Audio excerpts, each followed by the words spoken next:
Drive away your worries and cares at this drive-in theater, where you will see the finest motion pictures of all time, soon to be released. Drama, comedy, adventure, excitement, something for everyone. Here's a brief glimpse of some of the truly fine pictures we've scheduled in the near future. For more than 20 years, scientists have known that a swarm of killer bees has been headed towards the United States. Now, Warner Brothers presents Irwin Allen's The Swarm. We have visual contact. Identify. A black mass, sir. A moving black mass. We have been invaded by an enemy far more lethal than any human force. Starring Michael Caine, Catherine Ross, Richard Widmark, Richard Chamberlain, Olivia de Havilland, Ben Johnson, Lee Grant, Jose Ferrer, Patty Duke Aston, Slim Pickens, Bradford Dillman, Fred McMurray, and Henry Fonda. Get inside! Anybody get inside? Gotta say, quickly get inside! A story of courage and sacrifice. Newman! Go for it, go! Move out!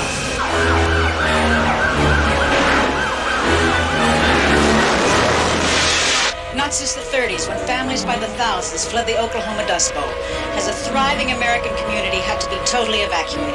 Until today. Its size is immeasurable. Its power is limitless.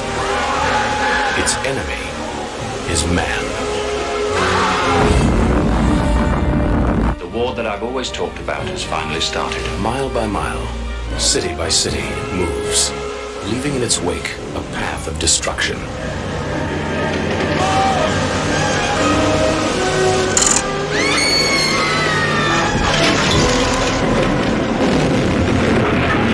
For God's sake, Crane, when are we gonna stop this massacre? Irwin Allen's The Swarm. It is more than speculation. It is a prediction. The swarm is coming.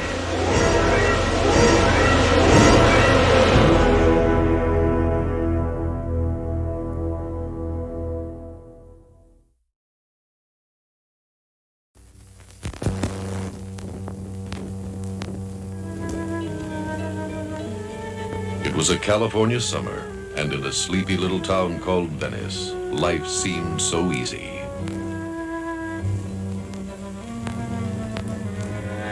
Until that night, when terror stalked, and then things could never be the same.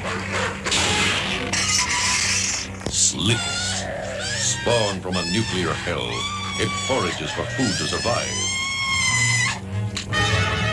Last night's brutal slayings brings to 7 the total number of Venice residents murdered in this bizarre series of ritualistic mutilations. The locals are in panic. Sure, we're scared. Damn scared. Where will this flesh-eater feed next? What's guy? Shredded. What? Where did you get this substance, Wayne? How can this man's beast be stopped? It's like nothing I've ever seen before. Will you survive the nightmare that is Slithis?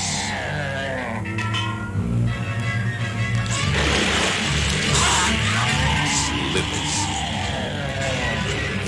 Man, I don't know what the hell I saw. You'll scream and scream and scream again as Slithis attacks and the blood runs red. Mr. Connors, why is it murdering people? But what would cause such a change? Why, the radioactivity, my dear. We catch the badass mother. I've got nothing that'll hold a great white. I guarantee it won't get away. It's alive. We got it on the scanner again. It's headed for the harbor. Jeff, we're gonna follow it. Head it off before it reaches the boat.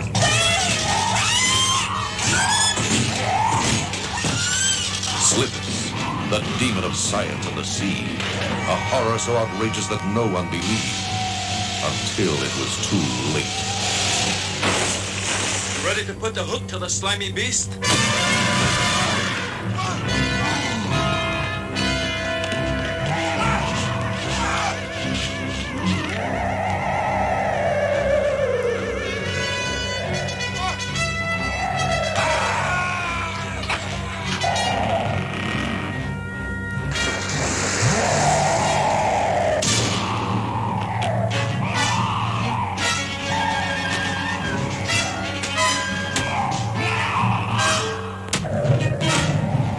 In the classic tradition of Creature from the Black Lagoon and The Thing comes now the most horrifying of them all. Slithers. For this engagement only, no one will be admitted without a Slithers survival kit. These life-saving kits will be available free of charge at the theater box office.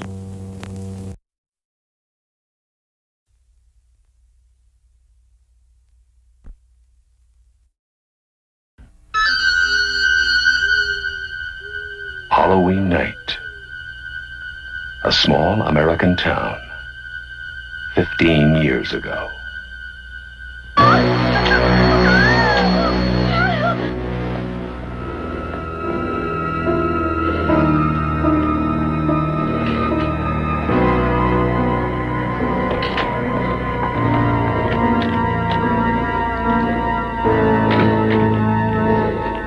Michael?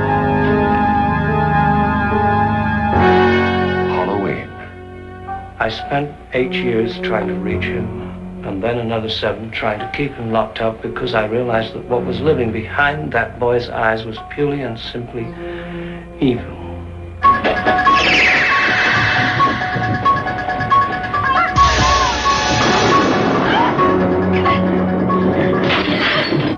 I think he'll come back. Exploring uncharted territory. Totally charted. Just talk. Sure. The only reason she babysits is to have Halloween.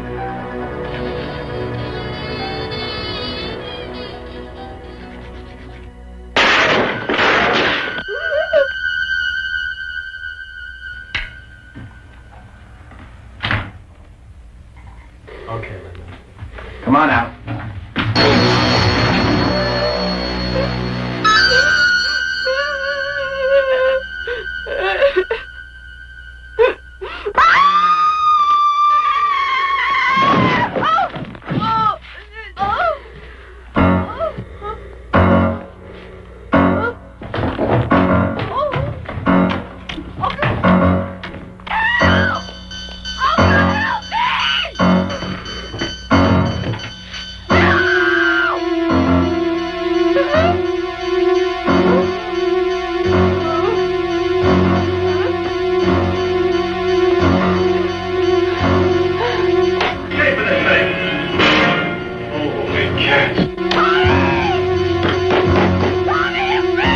Halloween. The night he came home. The one, the only, the classic Halloween.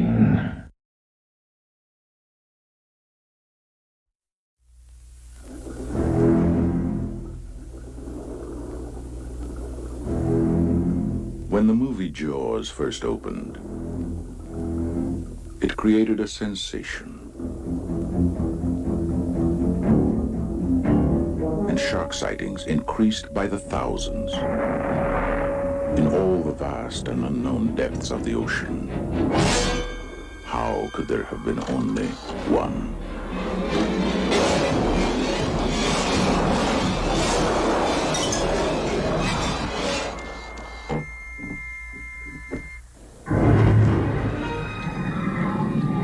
Once, there was a terrible tragedy here. But today, Amity has a new hotel and the promise of a perfect summer.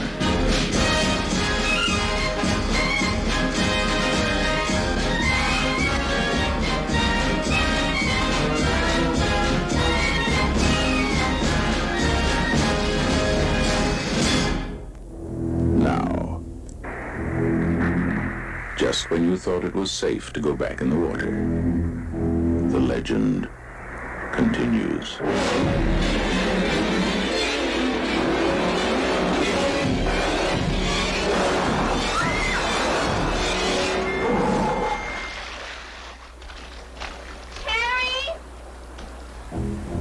Chief Brody, can we go, please? I think we may have another shark problem. Are you serious? Roy Scheider. The homies was incredible. Lorraine Gary. And Murray Hamilton. Look at this. That's a shark.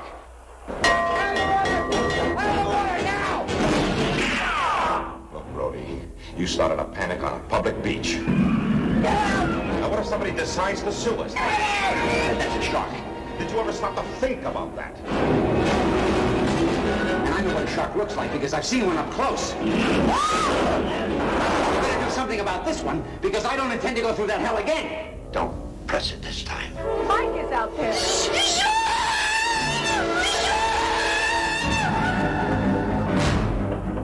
Over there!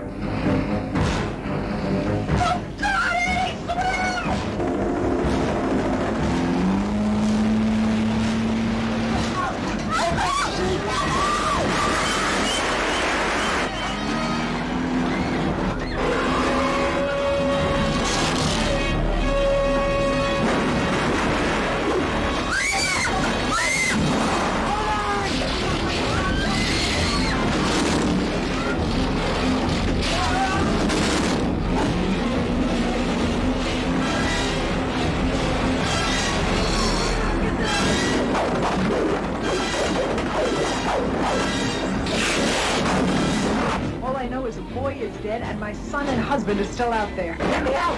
Get me out of the hole! None of man's fantasies of evil can compare with the reality of Jaws.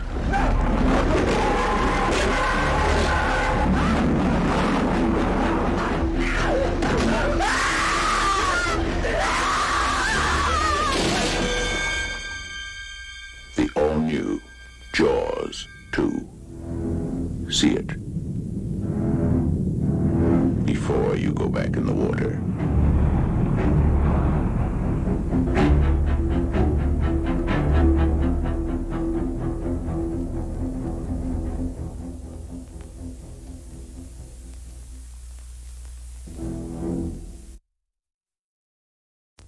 And now, our feature presentation.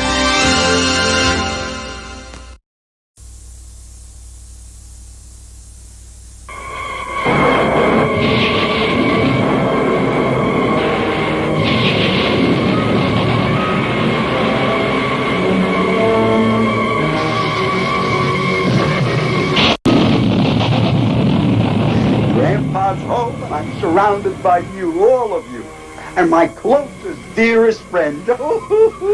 And they're doing what they do best, you know. I just love a man who digs his work. Yeah. Don't they just kid you? Oh, you are so lucky. I hope you didn't mistake me for Paul Newman, you know. People often make that mistake. I guess it's because we do look alike. I think it's crazy. I mean, we live so far apart. I mean, there he is off in Connecticut and me. Oh, I'm in beautiful downtown Transylvania.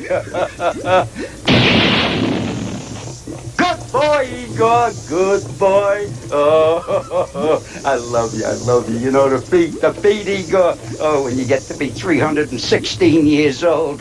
Oh, you'll never live to be my age, kiddo. Oh, let me tell you. It's so good to be able to get together with you to watch one of my favorite horror films from the And That's video series. And we're going to watch it together. So I want you to get set. Turn the lights down low. That'll be great, you know. We don't want you to get hysterical. You know, the neighbors might become upset, you know. You're just gonna love this one. Igor, tell the folks the name of this monster flick. That's the one. Good boy, Igor. Okay, Mr. Projector Man, will you start the cranking? Oh, God, I can't believe the help they send you. What? I don't care what it says in your resume. Dr. Frankenstein, I don't care. You'll go back to polishing bones at the graveyard. Let's start the movie.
They ought to make the day the time changes, the first day of summer. What? Well, it's 8 o'clock and it's still light. A lot of good the extra daylight does us. Now, we've still got a 3-hour drive back. We're not going to be home until after midnight. Well, if it really bugged you, Johnny, you wouldn't do it. You think I want to blow Sunday on a scene like this? You know, I figure we're either going to have to move Mother out here or move the grave into Pittsburgh. She can't make a trip like this. Oh, you know that she can't? Is there any of that candy left? No. Look at this thing. We still remember. I don't. You know, I don't even remember what the man looks like. Johnny, it takes you 5 minutes. Yeah, 5 minutes to put the wreath on the grave and 6 hours to drive back and forth. Mother wants to remember, so we trot 200 miles into the country and she stays at home. Well, we're here, John, all right? Test. We're back on? Oh. Ladies and gentlemen, we're coming back on the air after an interruption due to technical problem.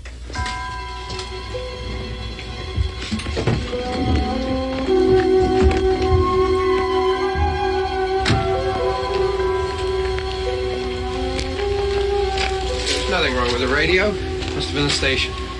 Which row is it in?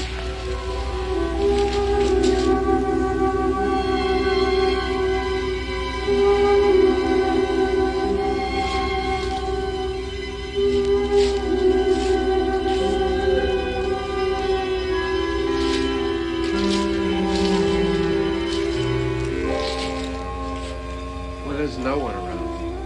Well, it's late. If you'd gotten up earlier. Oh, look, I already lost an hour's sleep on the time change. I think you complain just to hear yourself talk. There it is.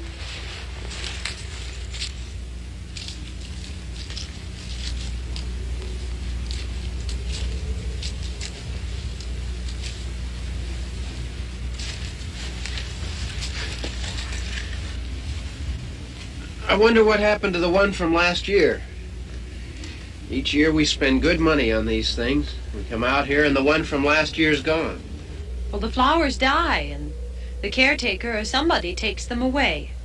Yeah, a little spit and polish, you can clean this up. Sell it next year. Wonder how many times we bought the same one.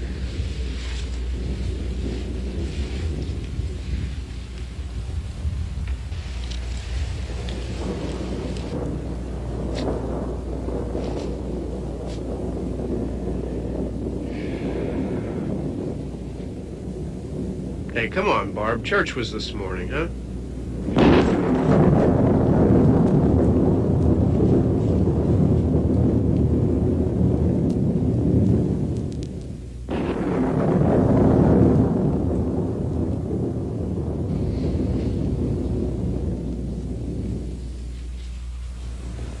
Hey, I mean, praying's for church, huh? Come on. I haven't seen you in church lately. Well, there's not much sense in my going to church. Do you remember one time when we were small, we were out here? It was from right over there. I jumped out at you from behind the tree, and Grandpa got all excited, and he shook his fist at me, and he said, "Boy, you be damned to hell." Remember that? Right over there. Well, you used to really be scared here. Johnny. You're still afraid. Stop it now. I mean it. They're coming to get you, Barbara. Stop it. You're ignorant. They're coming for you, Barbara. Stop it. You're acting like a child. They're coming for you. Look, there comes one of them now. He'll hear you. Here he comes now. I'm getting out of here. Johnny.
It's all right. Don't worry about him. I can handle him. Probably be a lot more of them as soon as they find out about us. The truck is out of gas. This pump out here is locked. Is there a key? We can try to get out here if we can get some gas. Is there a key?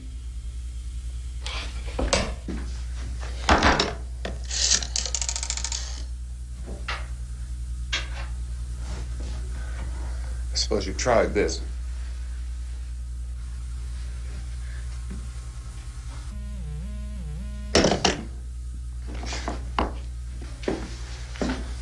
Do you live here?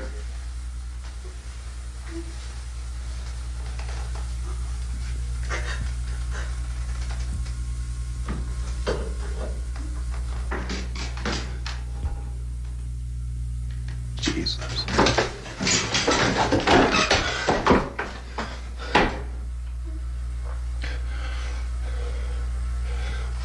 We've got to get out of here. We have to get to where there's some other people.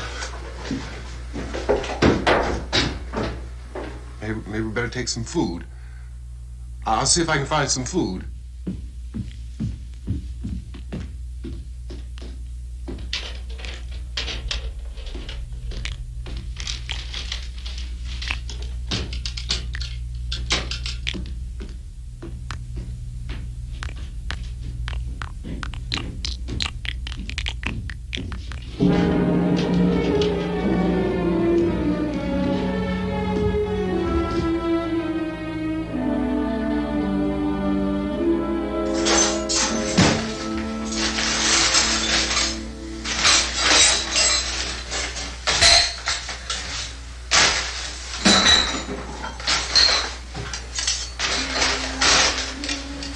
What's happening? Tell you what's happening. What's happening?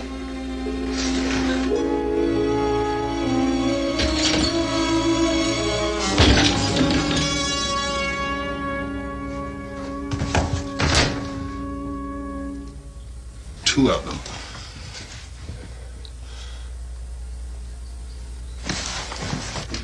There are two of them out there. Have you seen any more around here? I can take care of those two. I know you're afraid, but we have to... I don't know! I don't know! What's happening?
So we're in here now.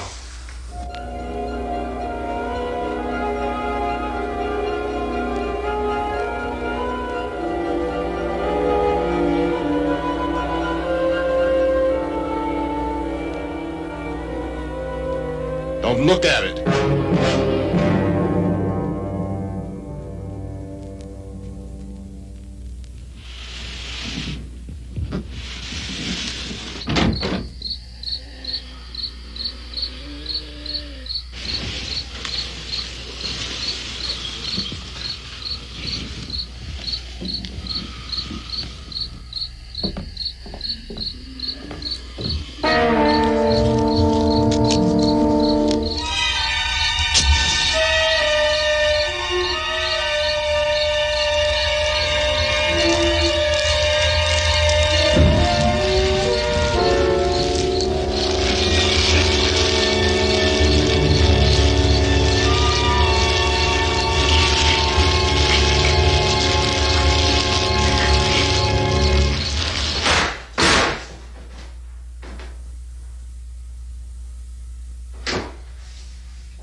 Get some more lights on in this house.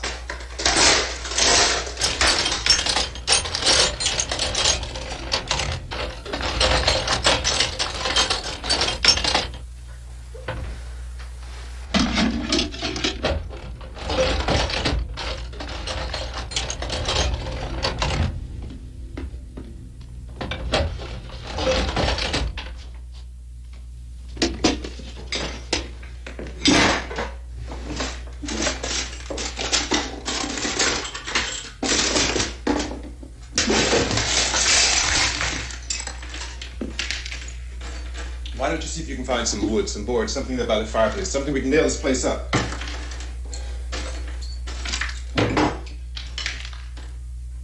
Oh, God damn!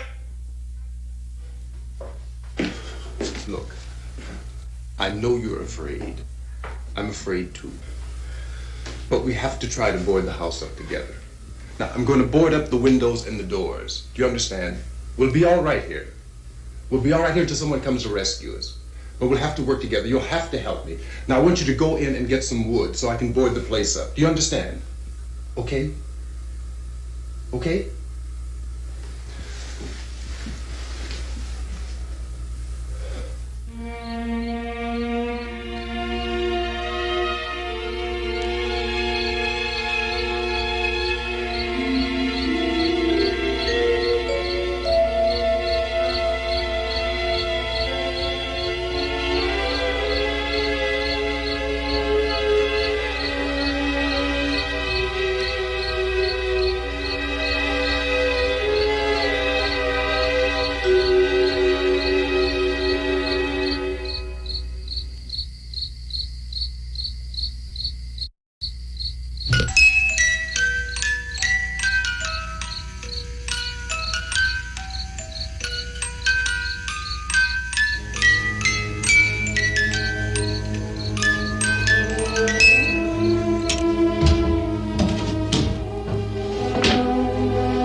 That's wrong. Yeah, I want you to pick out some nails. Pick out the biggest ones you can find.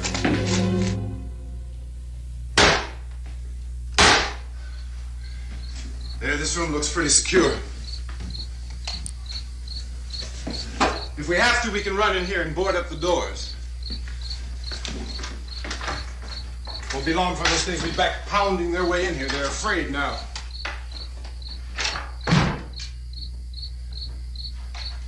They're afraid of fire. I found that out.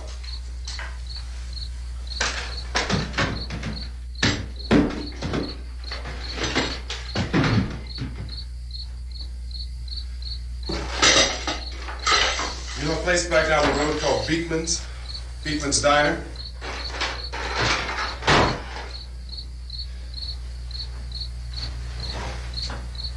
Anyhow, that's where I found that truck I have out there.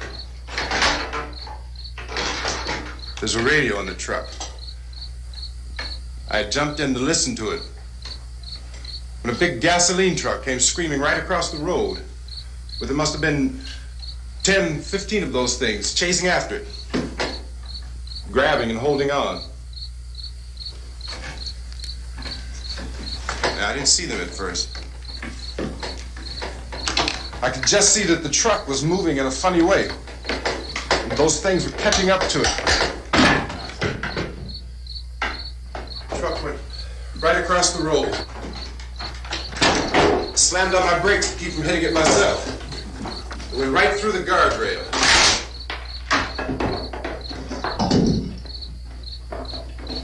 I guess the driver must have cut off the road into that gas station by Beekman's Diner.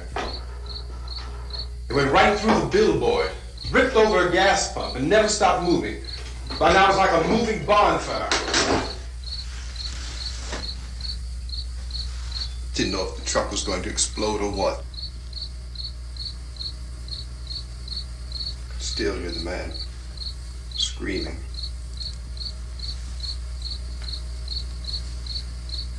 This thing is just backing away from it.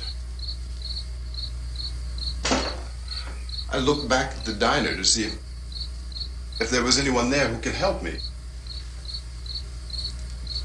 It was when I noticed that the entire place had been encircled. There wasn't a sign of life left except by now there were no more screams. I realized that I was alone with 50 or 60 of those things, just standing there, staring at me. I started to drive. I just plowed right through them.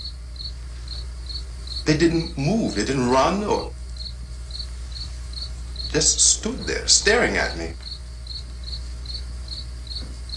Just wanted to crush them. They scattered through the air like bugs. We were riding in the cemetery, Johnny and me. Johnny.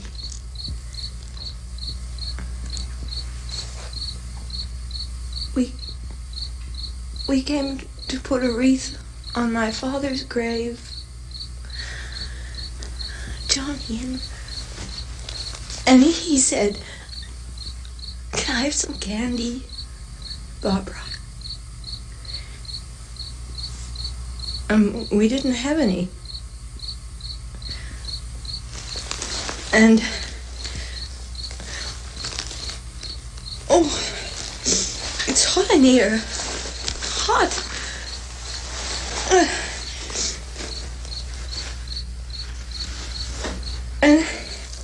And he said, "Oh, it's late. Why did we start so late?" And I said, "Johnny, if you'd gotten up earlier, we wouldn't be late." Johnny asked me if I were afraid. And I said, "I'm not afraid, Johnny." And then this man started walking up the road. He came slowly And Johnny kept teasing me and saying, "He's coming to get you, Barbara." And I laughed at him and said, "Johnny, stop it." And then Johnny ran away. And I went up to this man, and I was going to apologize.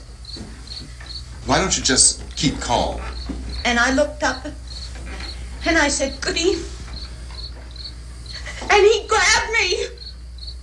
He grabbed me, and he ripped at me. He held me, and he ripped at my clothes. I think you should just calm down. Oh, I screamed, "Johnny! Johnny, help me! Oh, help me!" And he wouldn't let me go. He ripped. And then Johnny came, and he ran, and he fought this man. And I got so afraid. I ran.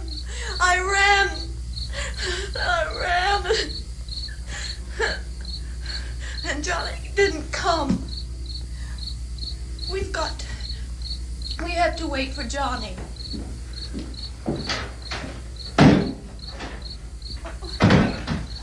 Maybe we better go out and get him. We have to go out and get Johnny. He's out there. Please, don't you hear me? We've got to go out and get him. Please! We have got to go get Johnny! Please help me!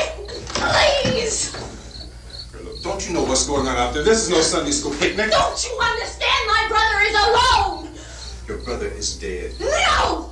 My brother is not dead! Oh. Oh. Oh.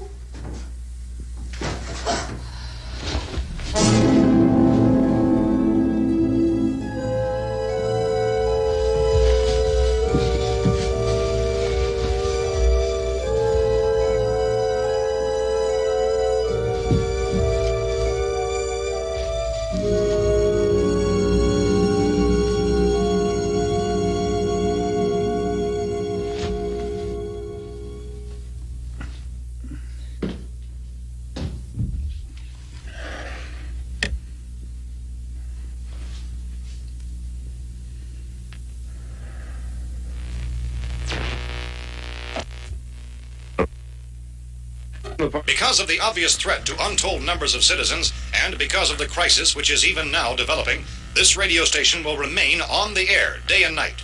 This station and hundreds of other radio and TV stations throughout this part of the country are pooling their resources through an emergency network hookup to keep you informed of all developments. At this hour, we repeat, these are the facts as we know them. There is an epidemic of mass murder being committed by a virtual army of unidentified assassins. The murders are taking place in villages, cities, rural homes, and suburbs with no apparent pattern or reason for the slayings. It seems to be a sudden, general explosion of mass homicide. We have some descriptions of the assassins. Eyewitnesses say they are ordinary-looking people. Some say they appear to be in a kind of trance. Others describe them as being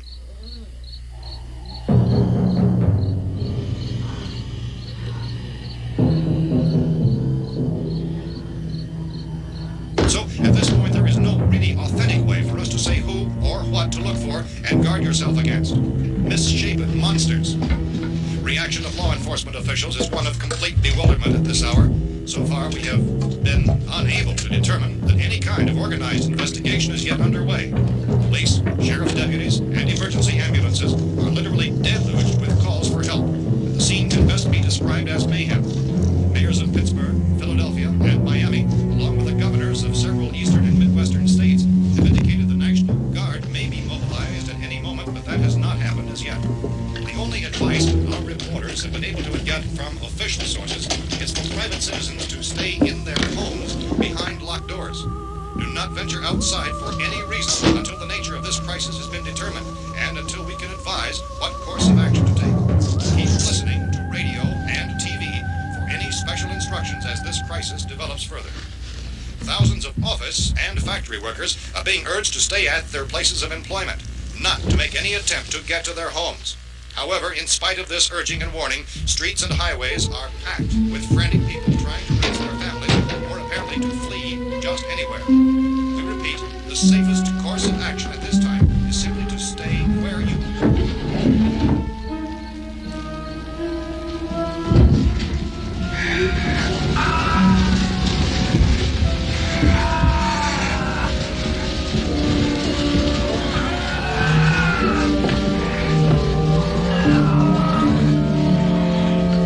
Ladies and gentlemen, we've just received word that the President has called a meeting of his cabinet to deal with the sudden epidemic of murder which has seized the eastern third of this nation. The meeting is scheduled to convene within the hour. Members of the presidential cabinet will be joined by officials of the FBI and joint chiefs behind closed doors. The White House spokesman, in announcing this conference, says there will be an official announcement as soon as possible following that meeting. This is the latest dispatch just received in our newsroom. Latest word also from National Press Services in Washington, D.C. now tells us that the emergency presidential conference, which we've just mentioned, will include high-ranking scientists from the National Aeronautics and Space Administration. That's the extent of this latest bulletin. Repeating, members of his cabinet, the FBI, the Joint Chiefs of Staff, and scientists from NASA within the hour. All radio and TV stations throughout this part of the country, including the one to which you were listening, have joined their facilities in an emergency network to bring you this news as it develops. We urge you to stay tuned to radio and TV and to stay indoors at all costs. Late reports reaching this newsroom tell of frightened people seeking refuge in churches, schools, and government buildings, demanding shelter and protection from the wholesale murder which apparently is engulfing much of the nation. Law enforcement officials are at a loss to explain or, even at this hour, even to theorize about the reasons for this wave of murder. So far, the advice they're able to give the public is something Chief T.K. Dunmore of Camden, North Carolina, who's quoted as saying, quote, "Tell the people for God's sake to get off the streets. Tell them to go home and lock their doors and windows up tight. We don't know what kind of murder-happy characters we have here." End quote. Police Chief Dunmore of Camden, North Carolina. So far, the only descriptions, the only clues anyone has of the killers come from frightened witnesses of some of the slayings. These eyewitness accounts variously describe the murderers as ordinary-looking people, misshapen monsters, people who look like they're in a trance, and things that look like people but act like animals. Some eyewitnesses tell of seeing victims who look as though they had been torn apart. This whole ghastly story began developing 2 days ago with the report of the slaying of a family of 7 in their rural home near Gulfport, Louisiana. Since then, reports of such senseless killings began snowballing in a reign of terror which has hopscotched in an erratic, disconnected manner throughout much of the eastern and midwestern United States. Efforts to keep track of the murder reports by the placing of markers on a map seem to indicate a general spreading from the extreme southeastern United States to the north and west. Our newsmen have been on the telephone talking with officials in other cities and have determined that none of this kind of mass murder has yet been reported west of the Mississippi River, except in the extreme southeastern portion of Texas. Similar killings have been reported around the Houston and Galveston areas, but nothing like... I found a gun and some bullets out there. It was only late yesterday Oh, and that it first these. became clear we were facing some kind of national emergency.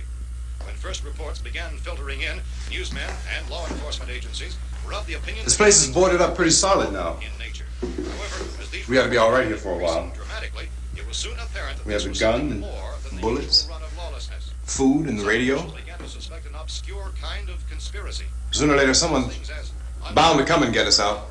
Creatures from outer space. So again, we join with law enforcement agencies, urging you to seek shelter in a building. Lock the doors and windows securely. Hey, that's us. We're doing all right. Be cautious of any suspicious strangers. And keep tuned to your radio and television for survival instructions and further details of this continuing story. Look, I don't know if you're hearing me, Goes on in the absence of any law. but I'm going upstairs now. It's almost as though some critical balance of If anything should try to break in here, I can hear it from up there. I'll be down to take care of it. savage killers. We repeat, this radio station. Everything is all right for now. I'll be back to reinforce the windows and doors later. But you'll be all right for now, okay? Okay. Civil defense officials in Cumberland have told newsmen that murder victims show evidence of having been partially devoured by their murderers.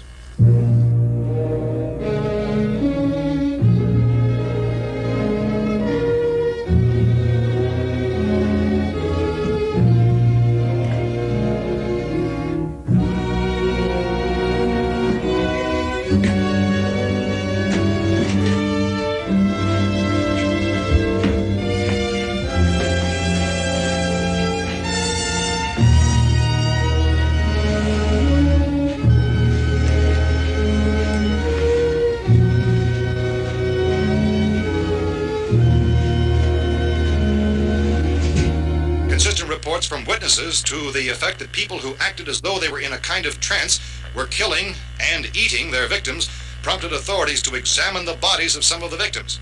Medical authorities in Cumberland have concluded that in all cases, the killers are eating the flesh of the people they murdered. Repeating this latest bulletin just received moments ago from Cumberland, Maryland, civil defense authorities have told newsmen that murder victims show evidence of having been partially devoured by their murderers. Medical examination of victims' bodies shows conclusively that the killers are eating the flesh of the people they kill.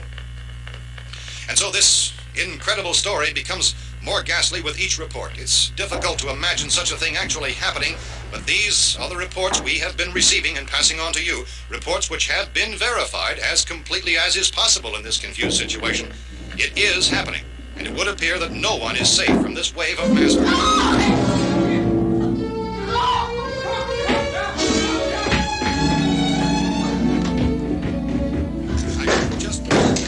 Don't shoot! We're from town. A radio. County, Pennsylvania. The Butler County Sheriff has verified that reports of murder victims being partially eaten by their slayers is true. No further details available at this time. However, How long you guys been down there? I could use some help up here. That's the cellar. It's the safest place. You mean you didn't hear the racket we were making up here? How were we supposed to know what was going on? Could have been those things for all we knew. That girl was screaming. Sure, you must know what a girl screaming sounds like. Those things don't make any noise. Anybody would know somebody ever needed help. Look, it's kind of hard to hear what's going on from down there. We thought we could hear screams, but for all we knew, that could have meant those things were in the house afterward. And you wouldn't come up and help? Well, if there were more. The racket sounded like the place was being ripped apart. How were we supposed to know what was going on? Now, wait a minute. You just got finished saying you couldn't hear from down there. Now you say it sounded like the place was being ripped apart. It would be nice if you get your story straight, man. All right, now you tell me. I'm not going to take that kind of a chance when we got a safe place.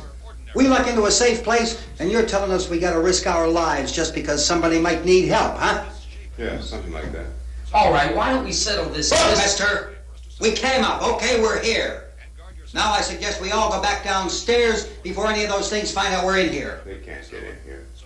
You got the whole place boarded up? Yeah, most of it.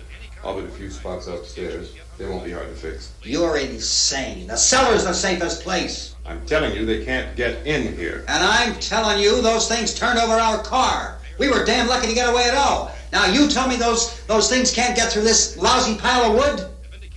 His wife and kids downstairs. The kids hurt. Well, I still think we're better off up here. We could strengthen everything up, Mr. Cooper.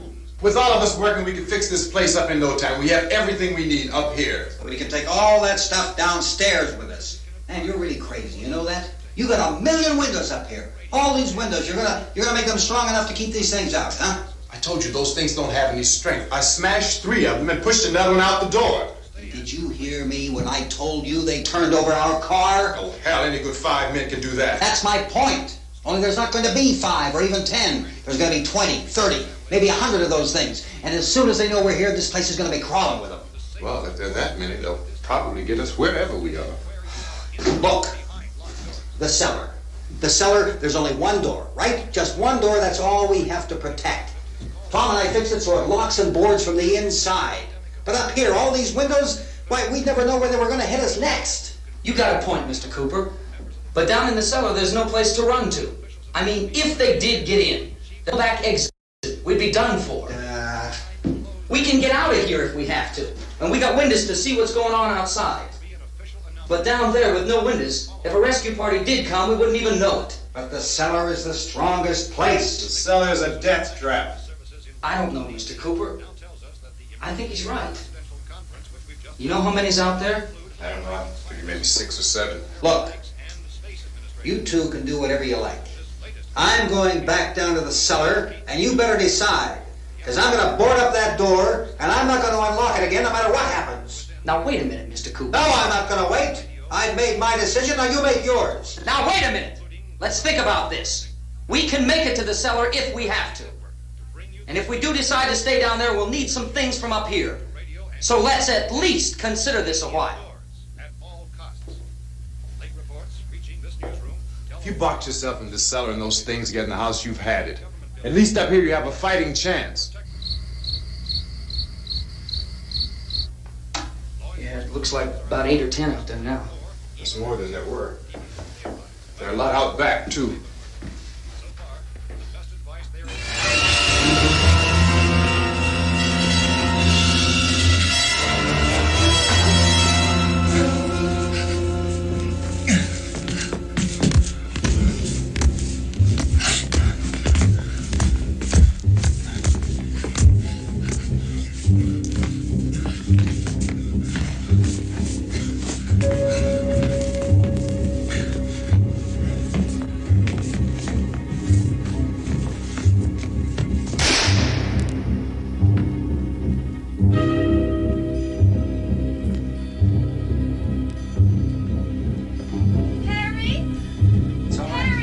It's all right.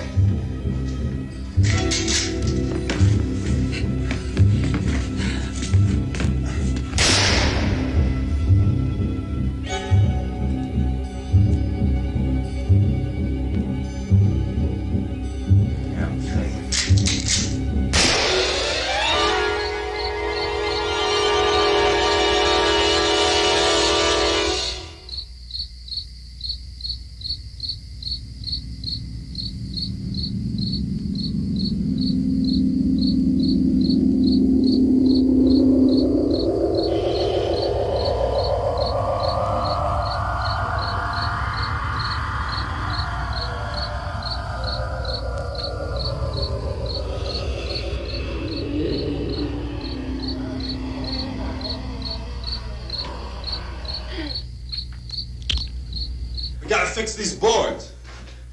You're crazy. Those things are going to be at every window and door in this place. We've got to get down into the cellar. Go down in that damn cellar. Get out of here! I'm taking the girl with me. You leave her here. Keep your hands off her. And everything else that's up here, too. Because if I stay up here, I'm fighting for everything up here. And the radio and the food is part of what I'm fighting for. Now, if you're going down the cellar, get. The man's insane. He's insane. We've got to have food down there. We've got a right. This is your house. We've got a right. You going down there with him? Well, yes or no? This is your last chance. No beating around the bush. Listen, I got a kid down there. She can't possibly. I couldn't bring her up here. She can't possibly take all the racket and those things smashing through the windows. Well, you're her father. If you're stupid enough to go die in that trap, that's your business. However, I am not stupid enough to follow you. It is tough for the kid. That old man is so stupid. Now, you get the hell down in the cellar. You can be the boss down there. I'm boss up here. You bastards. You know I won't open this door again. I mean it. Mr. Cooper, with your help, we could... With my help. Let him go, man. His mind is made up. Just let him go. Wait a minute. Judy, come on up here, honey.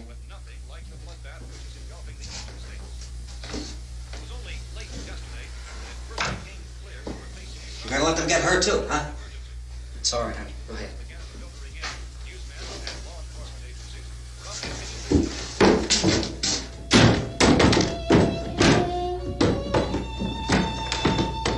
If we stick together, man, we can fix it up real good. There's lots of places we can run to up here. Mr. Cooper, we'd all be a lot better off if all three of us were working together. Hey. Hey, kid.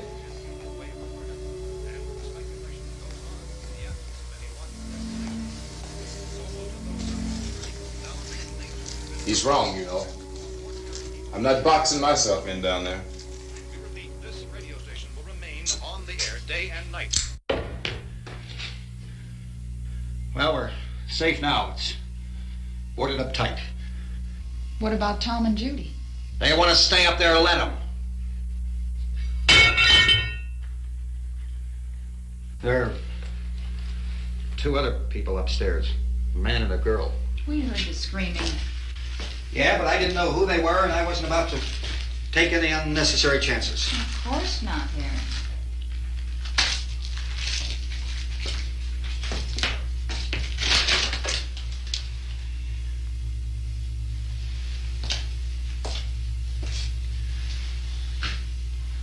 Is she all right? I don't know what it is. She feels warm. Maybe it's shock. Where'd you get the bandage? Some laundry in a basket. I tore a sheet.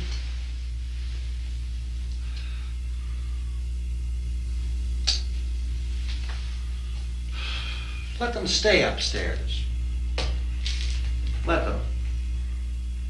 Too many ways those monsters can get in up there. We'll see who's right. We'll see when they come begging me to let them in down here. That's important, isn't it? What? To be right, everybody else to be wrong. What do you mean by that?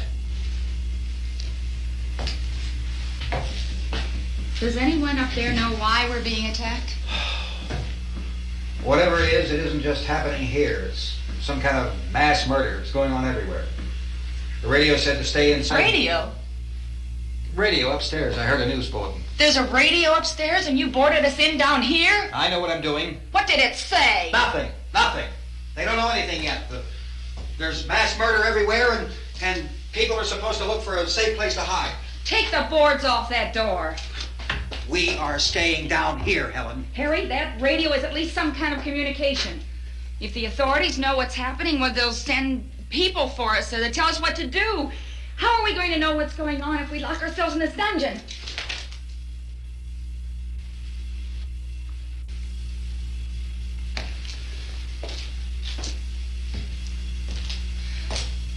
We may not enjoy living together, but dying together isn't going to solve anything.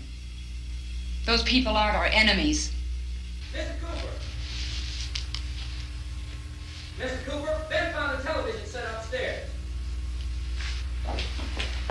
Let's go up. Tom? Yeah. If Judy would come downstairs for a few minutes, Harry and I could come upstairs. Okay, yeah, right away. Will you do it? Do I have to? Look, honey, nothing's gonna get done with them down there and us up here. Do this for me. Okay. Okay, open up.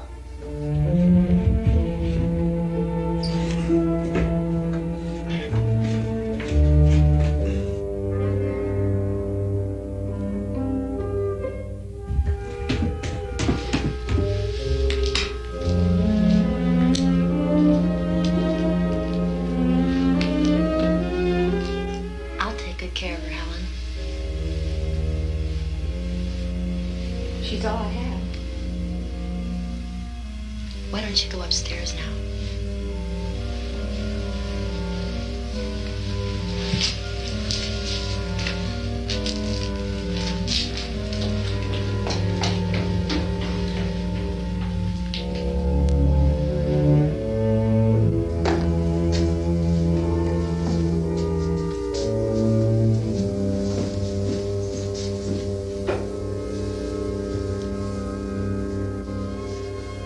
Her brother was killed. Hey, give me a hand with this thing. I gotta go help Ben with the television.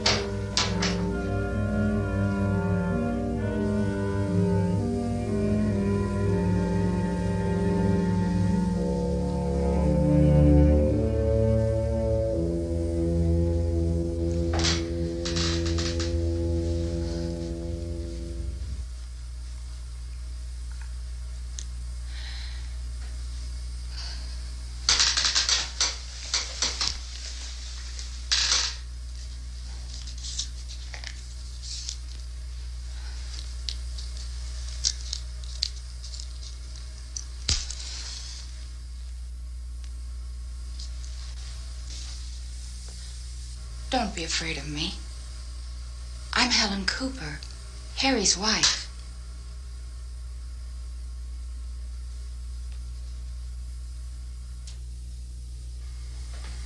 This place is ridiculous. Look at this. There's a million weak spots up here. Give me one of those.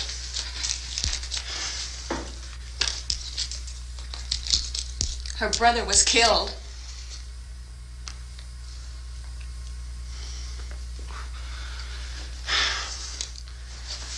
And they talk about these windows.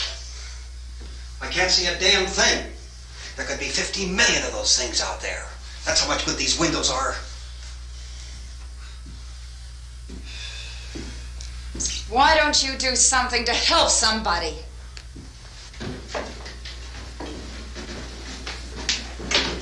Here, I have it. Drag a couple of those chairs together. There's a socket over here.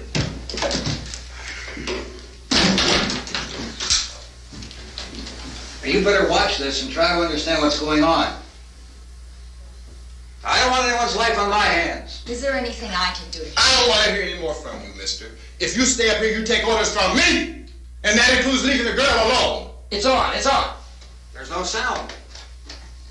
Play with the rabbit ears. Reports, incredible as they seem, are not the results of mass hysteria. Mass hysteria. What do they think? We're imagining all this? Shut up! In all parts of the country. The wave of murder which is sweeping the eastern third of the nation is being committed by creatures who feast upon the flesh of their victims. First eyewitness accounts of this grisly development came from people who were understandably frightened and almost incoherent. Officials and newsmen at first discounted those eyewitness descriptions as being beyond belief. However, the reports persisted. Medical examinations of some of the victims bore out the fact that they had been partially devoured. I think we have some late word just arriving, and I'll interrupt to bring this to you. This is the latest disclosure in a report from National Civil Defense Headquarters in Washington. It has been established that persons who have recently died have been returning to life and committing acts of murder. A widespread investigation of reports from funeral homes, morgues, and hospitals has concluded that the unburied dead are coming back to life and seeking human victims. It's hard for us here to believe what we're reporting to you, but it does seem to be a fact. When this emergency first began, radio and television was advising people to stay inside, behind locked doors for safety. Well, that situation has now changed, and we're able to report a definite course of action for you. Civil defense machinery has been organized to provide rescue stations with food, shelter, medical treatment, and protection by armed National Guardsmen. Stay tuned to the broadcasting stations in your local area for this list of rescue stations. This list will be repeated throughout our news coverage. Look for the name of the rescue station nearest you and make your way to that location as soon as possible. So we have that truck. If we can get some gas, we can get out of here. There's a pump out by the shed. I know, that's why I pulled in here, but it's locked. Called this afternoon by the President. Since convening this conference of the Presidential Cabinet, the FBI, the Joint Chiefs of Staff, the CIA has not produced any public information. Why are space experts being consulted about an Earth-bound emergency? So far, all the betting on the answer to that question centers on the recent Explorer satellite shot to Venus. That satellite, you'll recall, started back to Earth, but never got here. That's the space vehicle which orbited Venus and then was purposely destroyed by NASA when scientists discovered it was carrying a mysterious high-level radiation with it. Could that radiation be somehow responsible for the wholesale murders we're now suffering? Newsman Don Quinn in Washington has posed those questions. It's obvious our best move is to try to get out of here. How are you going to get over to that pump? Look! You're coming from a meeting regarding the explosion of the Venus probe, is that right? Yes, that was the subject of the meeting. You feel there is a connection between this and the phenomenon? There's a definite connection. A definite connection. In other words, you feel that the radiation on the Venus probe is enough to cause these mutations? There was a very high degree of radiation. Well, just a minute. I'm not sure that that's certain at all. I don't think that has been logical explanation that we have at this time. In other words, it is the military's viewpoint that the radiation is not the cause of the mutation. I can't speak for the entire military at this time, gentlemen. This seems to be... I must disagree with these gentlemen presently until this is irrefutably proved. Everything is being done that can be done. We'll have to hurry for our next meeting. Professor, you feel that there is a definite connection between them? Definite connection as far as Dr. Keller and myself. Doctor, please. I thought we decided that is not proved yet. Was the satellite, when the satellite was exploded? An unusual amount of radiation, enough to cause mutation under certain circumstances. Could have happened. Have a bearing on it. It does seem to have a bearing. Will there be a reply for the later? Yes. There will be a reply. Yes. Later this afternoon. There will be a report this afternoon. Well, perhaps there will be a report. Yes. A Later. report. Will you close the window? We are doing everything possible to solve the problem. We're hoping to get some further explanation of this. We've heard all we need to know. We have to try to get out of here. He said the rescue stations have doctors and medical supplies. If we could get Karen there, we could get help for her. Romero is one of the world's foremost authorities on space science and technology. Willard. I saw a sign that said Willard. It's only about 17 miles from here. You know this area. You from around here? Judy and I are both from around here. We were on our way up to the lake to go swimming. And Judy had a radio, and we heard the first reports about this. So we knew the old house was here, and we came in and found the lady upstairs dead. Then these other people came. We went down into the basement and put a bar across the door, and it is pretty strong. How could we possibly get away from here? We've got a sick child, 2 women, 1 woman out of her head, 3 men, and the place is surrounded with these things. For NASA. Dr. Grimes, your entire staff, I know, has been working very hard to find some solution to these things that are happening. Do you have any answers at this time? Yes, we have some answers. But first, let me stress the importance of seeking medical attention for anyone who's been injured in any way. We don't know yet what complications might result from such injuries. How bad has your kid been hurt? Good advice, Doctor. Now, how about the basic problem of patients? Look, you go down there and tell Judy? Yeah, you tell Judy to come up here and you stay with the kid, all right? In the cold room at the university, we had a cadaver from which all 4 limbs had been amputated. Sometime early this morning, it opened its eyes and began to move its trunk. It was dead, but it opened its eyes and tried to move. They want you upstairs. Did she ask for me? She hasn't said anything. I don't understand. Baby. It's Mommy. I heard. I'll come back down as soon as I find out what they want. Thank you, Judy. The body should be disposed of at once, preferably by cremation. Well, how long after death, then, does the body become reactivated? It's only a matter of minutes. Minutes? Well, that doesn't give people time to make any arrangements. Oh, you're right. It doesn't give them time to make funeral arrangements. The bodies must be carried to the street and burned. They must be burned immediately. Soak them with gasoline and burn them. The bereaved will have to forego the dubious comforts that a funeral service will give. They're just dead flesh and dangerous. I see. Judy, I need you to find some bedspreads or sheets to tear up into small strips, okay? Is there a fruit cellar here? Yes. We need some bottles or jars. Make Molotov cocktails and hold them off while we try to escape. Hey, there's a big can of kerosene down there. I'll see what I can find. I'll look for the bottles. There's a big key ring down there. There may be a key to the gas pump on it. I'll check. We can toss the cocktails from a window upstairs. Meantime, a couple of us can go out and try to get the gas and come back for the rest of the people. But that'll leave a door open someplace. Yeah, that's right. It better be this door.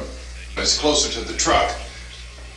Before we go out, we'll put some supplies behind the cellar door. While we're gone, the rest of you can hold up in there. I found some fruit jars in the cellar. And there's a key on here that's labeled for the gas pump out back. I'm not really that used to the truck. I found it abandoned. I can handle the truck, no sweat. You're it, then. You and I'll go.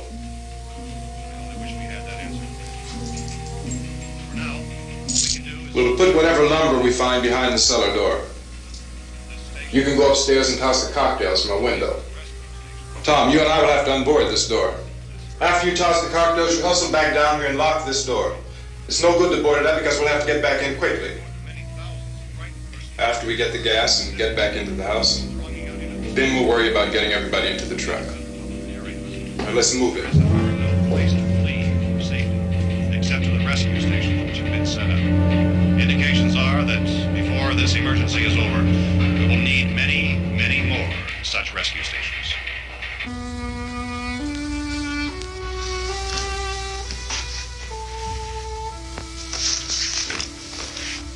You always have a smile for me. How can you smile like that all the time?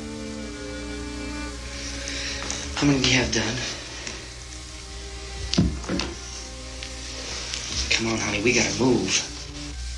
Tom, are you sure about the phone? The phone is dead out. all you get is a recorded message. If I could only call the folks. They're going to be so worried about us.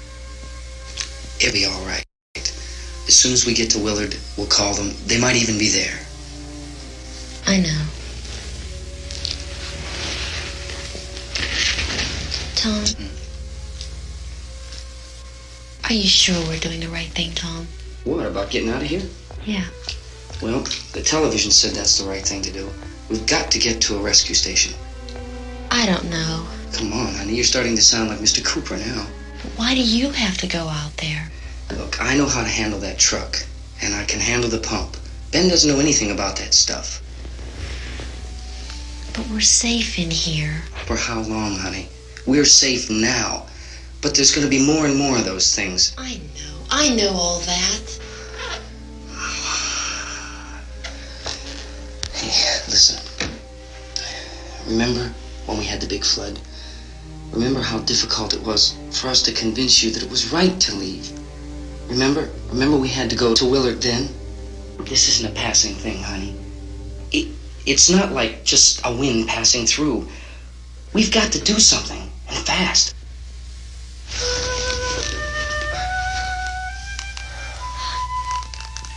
I just don't want you to go out there, that's all.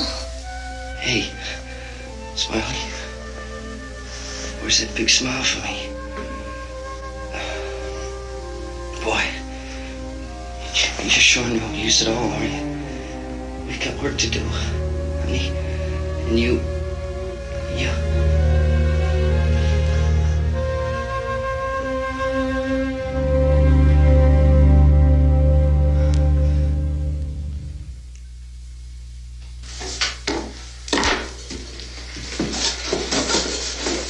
We better get her downstairs. We have to go downstairs now, Barbara.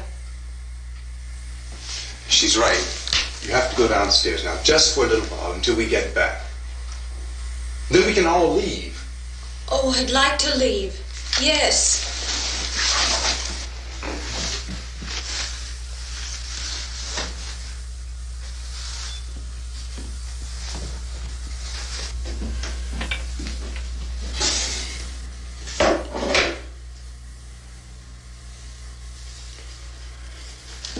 Good luck. Yeah.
This key won't work.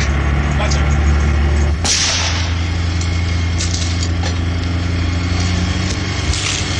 Watch the torch.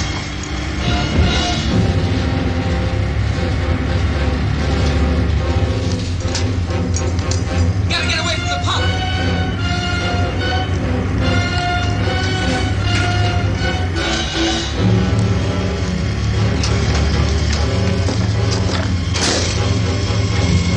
Hang on. No! Drive your crazy! Get out of the truck!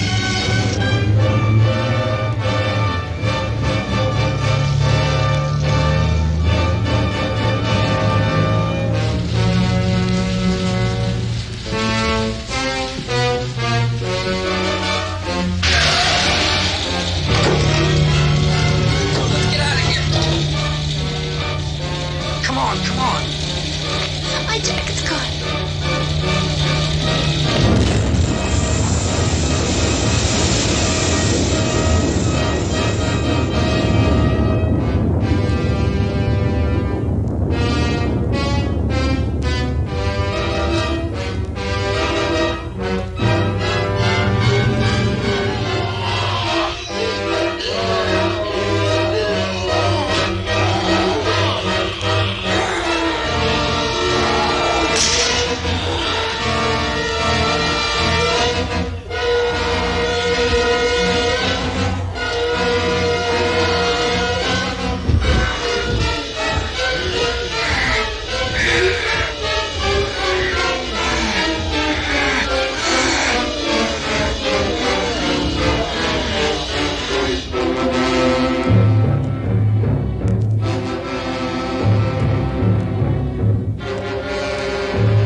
Drag you out there and feed you those things.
Isn't it 3 o'clock yet?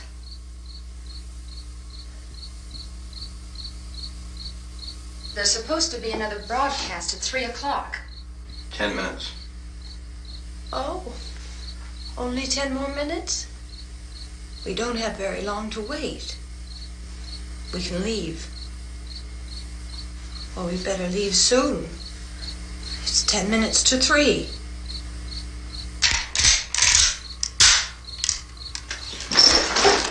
You know anything about this area at all? I mean, is Willard the nearest town? I don't know. We were just trying to get to a motel before dark. You say those things turned your car over. You think we can get it back on its wheels and drive it? Where is it? Seems like it was pretty far away. Seems like we ran. Forget it. It's at least a mile. Johnny has the keys. You're gonna carry that child a mile through that army of things out there? I can carry the kid. What's wrong with her? How'd she get hurt?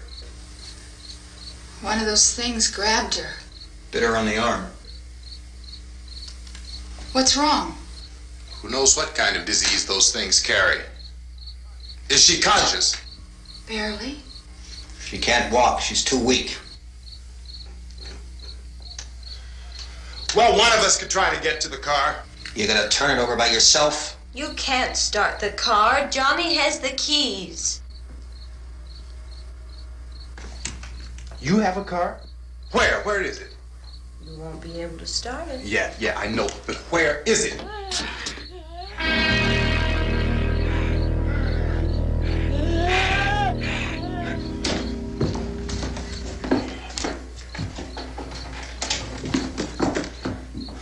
Good Lord.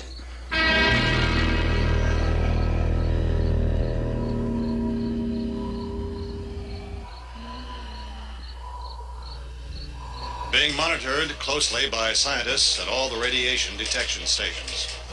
At this hour, they report the level of the mysterious radiation continues to increase steadily. So long as this situation remains, government spokesmen warn that dead bodies will continue to be transformed into the flesh-eating ghouls. All persons who die during this crisis, from whatever cause, will come back to life to seek human victims unless their bodies are first disposed of by cremation. Our news cameras have just returned from covering such a search and destroy operation against the ghouls, this one conducted by Sheriff Conan McClellan in Butler County, Pennsylvania. So now let's go to that film report. All law enforcement agencies and the military have been organized to search out and destroy the marauding ghouls. The Survival Command Center at the Pentagon has disclosed that a ghoul can be killed by a shot in the head or a heavy blow to the skull.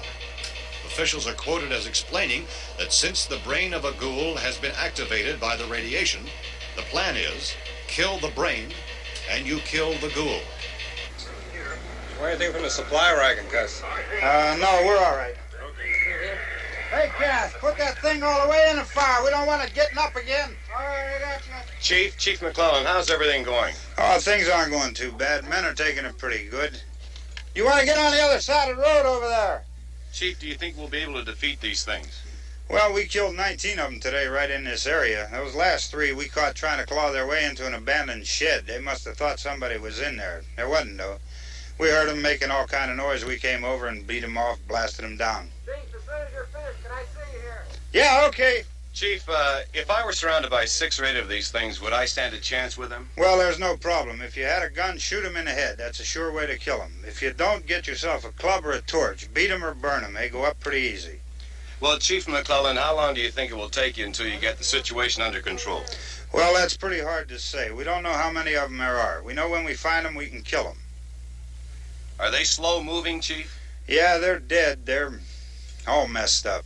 Well, in time, would you say you ought to be able to wrap this up in 24 hours? Well, we don't really know. We know we'll be into it most of the night, probably into the early morning. We're working our way toward Willard, and we'll team up with the National Guard over there, and then we'll be able to give a more definite view. Thank you very much, Chief McClellan. This is Bill Cardill, WIC TV 11 News. Thank you, Bill, for that report. Official spokesman declined to speculate just how long it may take to kill off all the flesh eaters, so long as the heavy rain...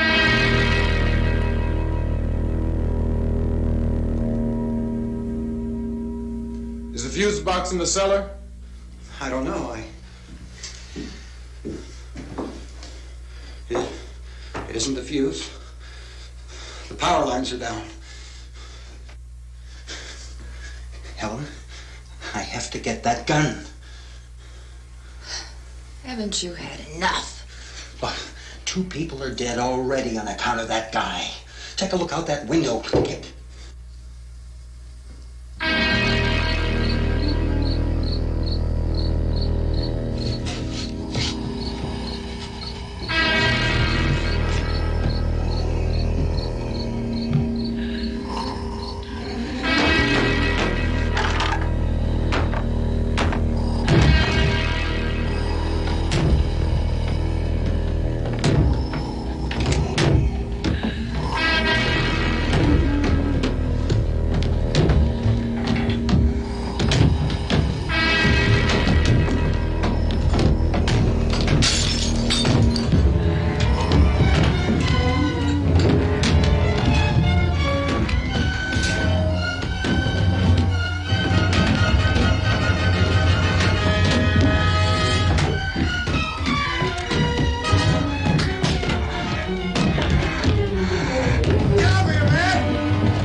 You want to get about 4 or 5 men and a couple dogs? There's a house over here behind those trees. We want to go check it out.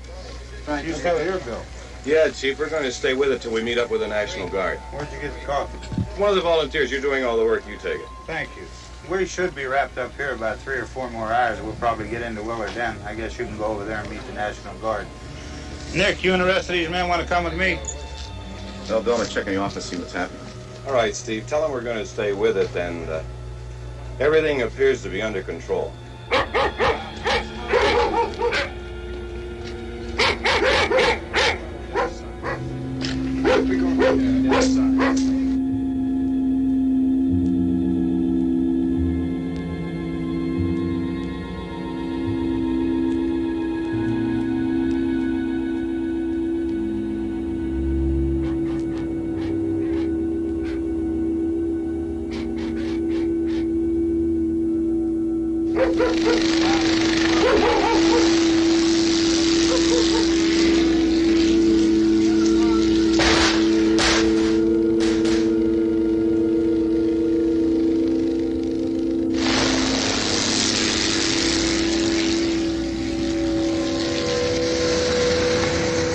Down there by the barn.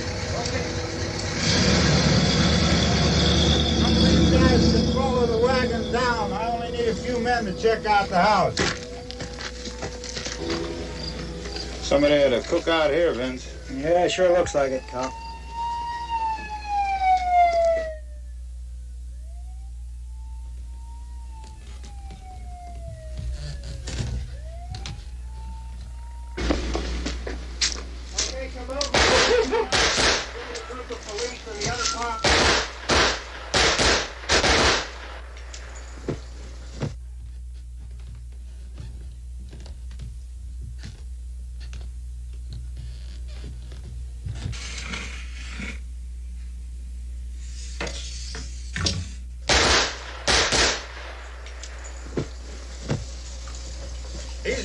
Get up here. Nick, Tony, Steve, you want to get out in that field and build me a bonfire?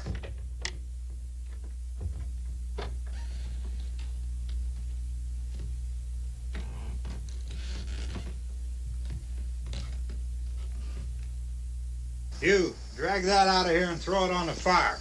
Nothing down here. All right, go ahead down and give him a hand. Let's go check out the house. There's something there. I heard a noise.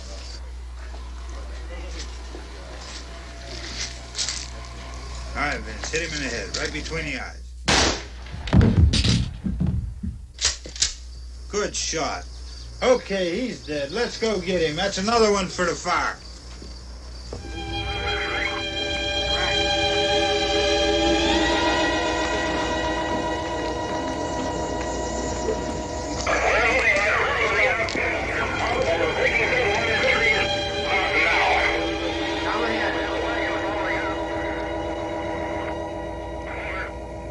Send the wagon through directly on over.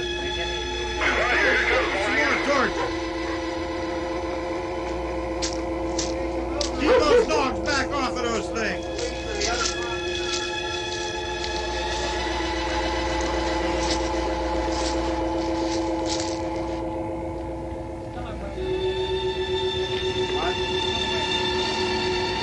Go more quickly.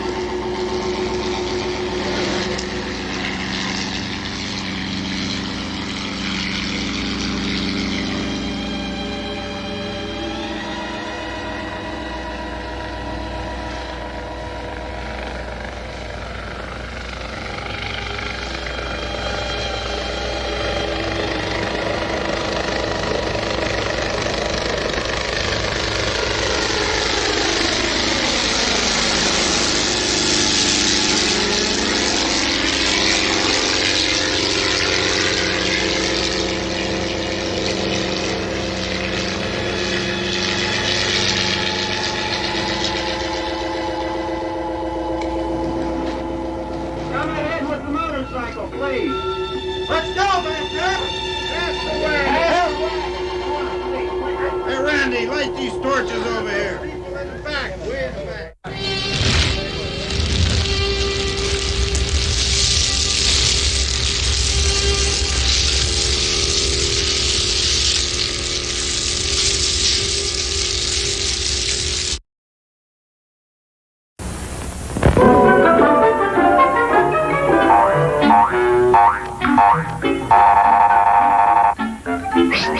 Yes, sir. May I help you? Oh, I'd like 2 of those, please. Hot dogs? Yes, sir. And 3 of those. And 1 of those. And 5 bars of these. And a cup of that nice hot liquid. Coffee. Coming right up. Oh, and 2 bags of those peculiar white puffy material. You mean our crunchy popcorn? Shall I wrap that for you, sir? Oh, that's all right. My saucer's just outside. They come from miles to enjoy our intermission.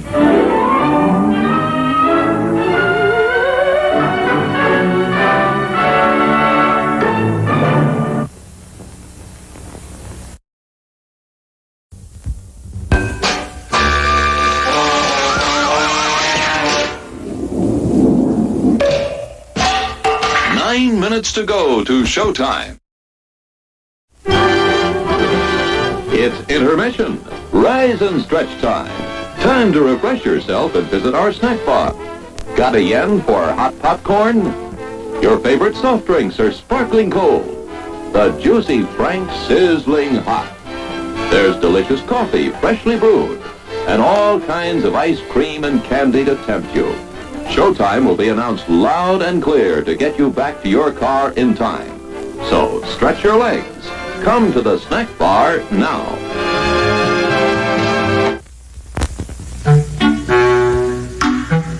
I'm sorry, sir. This is a private mountain. But I only wanted it. This mountain is reserved for patrons of drive-in theaters. But it's a supply depot for all sorts of good things, which people can get at the snack bar.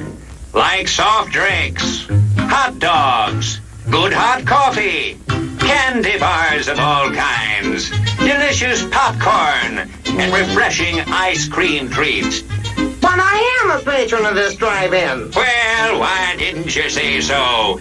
Be our guest.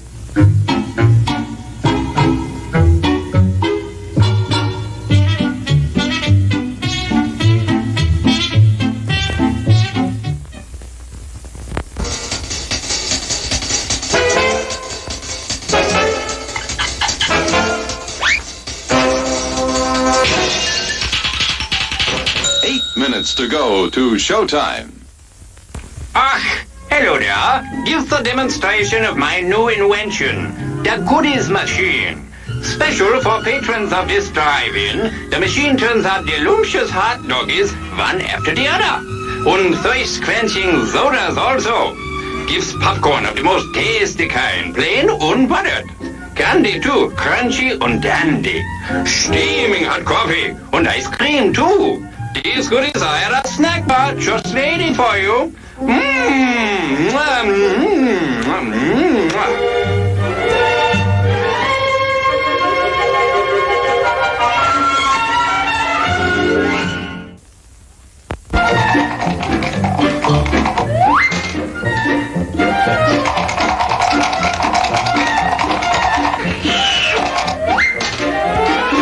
Seven minutes to go to showtime.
to go to showtime.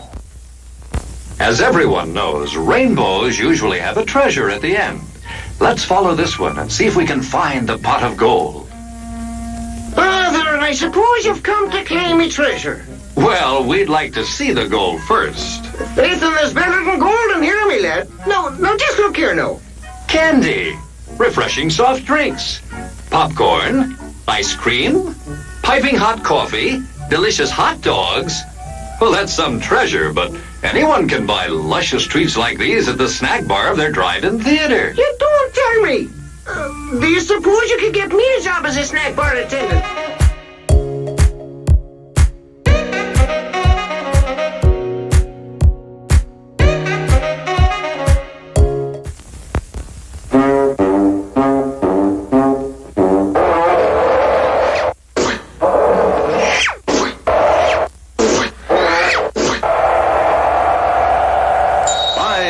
To go.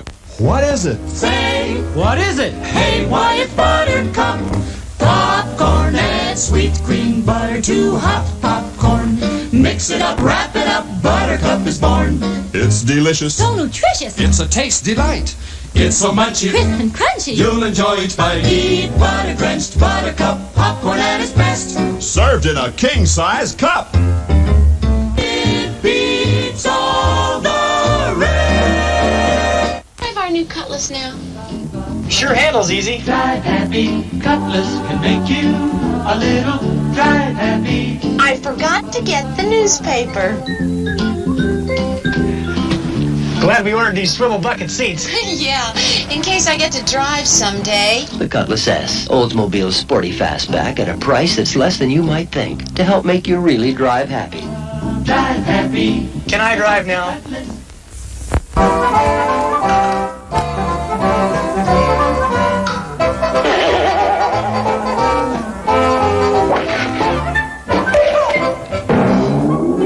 4 minutes to go to showtime. Good evening, ladies and gentlemen. We're happy to announce that we've installed Burns-O-Matic in-car heaters for your comfort and pleasure. When you receive your heater, you'll find it very easy to place in your car. Just roll down your front window and rest the heater's bracket on the window with the cylinder on the outside of the car. Roll up your window securely as far as it will go to hold the heater firmly in position. For maximum results, tilt the face of the heater towards the windshield and sit back and enjoy the show in healthful comfort. With these modern, safe, efficient in-car heaters, this drive-in theater will now remain open all year round. If you have any further questions about your Burns-O-Matic in-car heater, please contact one of our theater attendants. And remember, this drive-in theater will now remain open all year round, regardless of the weather.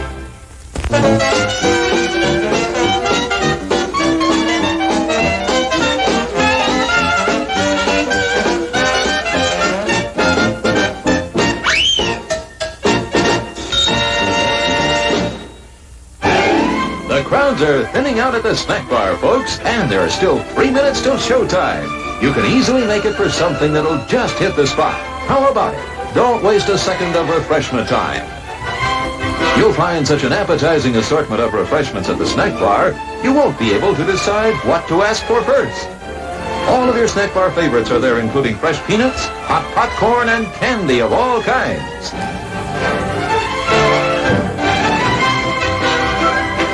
And believe us, you've never eaten better hot dogs, crisper French fries, or more delicious buttered popcorn.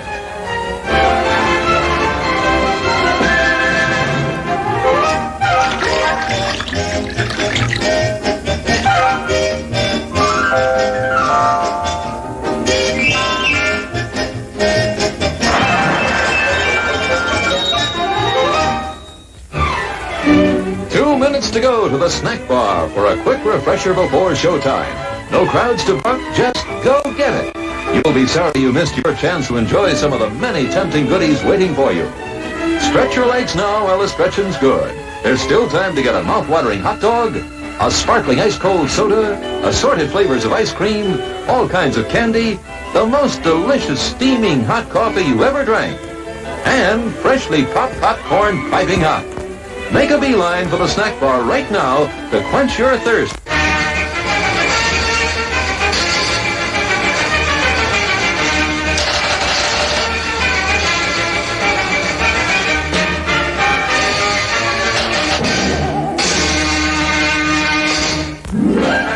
One minute left to top off the evening with a treat from our snack bar. Still time if you hurry. Last call for refreshments, folks. Go right this second to get something good to eat and drink to enjoy now or during the rest of the show. The finest quality ingredients are in the fixins of the delicious foods you'll find waiting to tempt your appetite at the snack bar. Extra special good hamburgers, wonderful donuts, ice-cold thirst-quenching drinks. Pizza generously sliced, steaming hot, fresh coffee, ice cream in many flavors.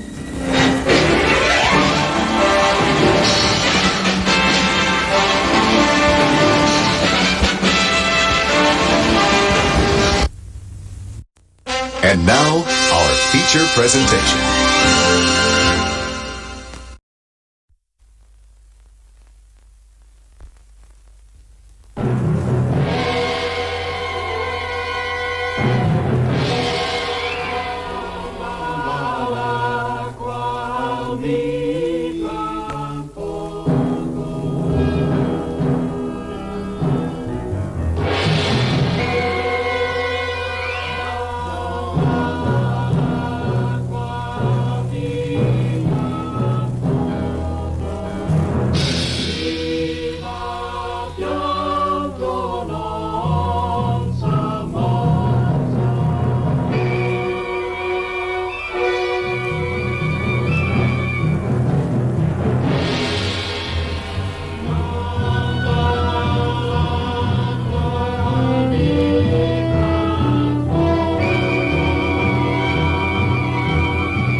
Bring out Elizabeth Selwyn.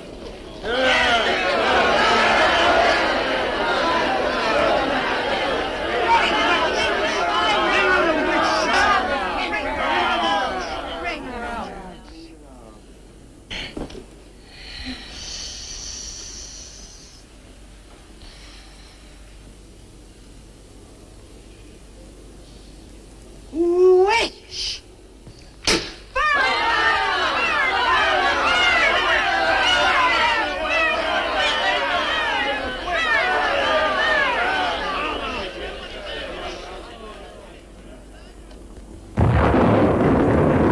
Burn the witch!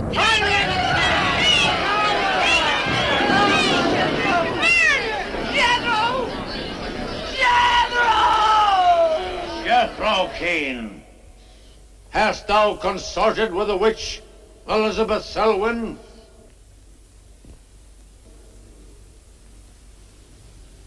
No. Burn the witch!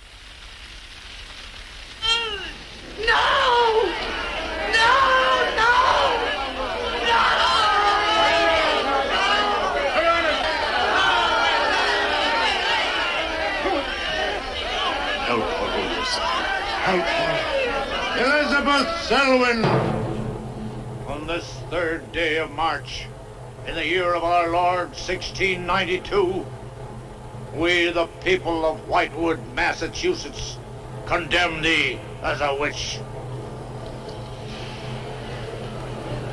May the flames cleanse thy soul of its evil, of its lust for blood, but may they bring about the death of Abigail Adams.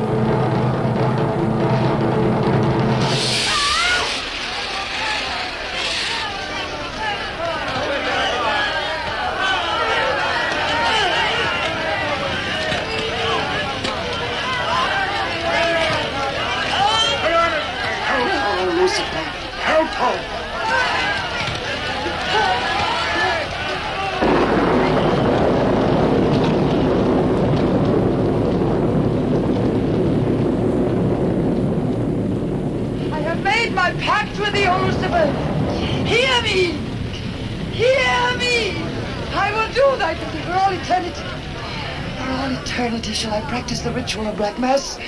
For all eternity shall I sacrifice unto thee. I give thee my soul. Take me into thy service. O Lucifer, listen to thy servant. Grant her this pact for all eternity, and I with her. And if we fail thee but once, you may do with our souls what you will. Make this city an example of thy vengeance. Curse it! Curse it for all eternity. And let me be the instrument of thy curse. Hear me, O Lucifer. Hear me! She's making a curse. Curse? Curse.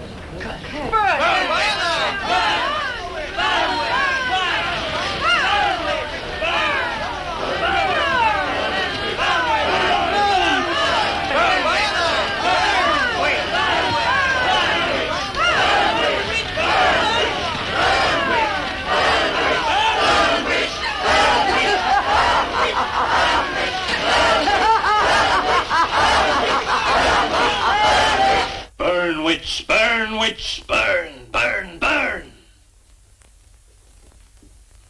So shouted the people of Whitewood when they burned Elizabeth Selwyn in 1692.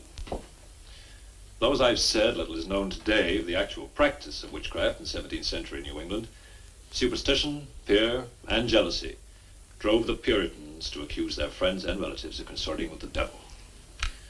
Parading around huge bonfires, repeating vindictive chants, they consigned the poor creatures to the flames.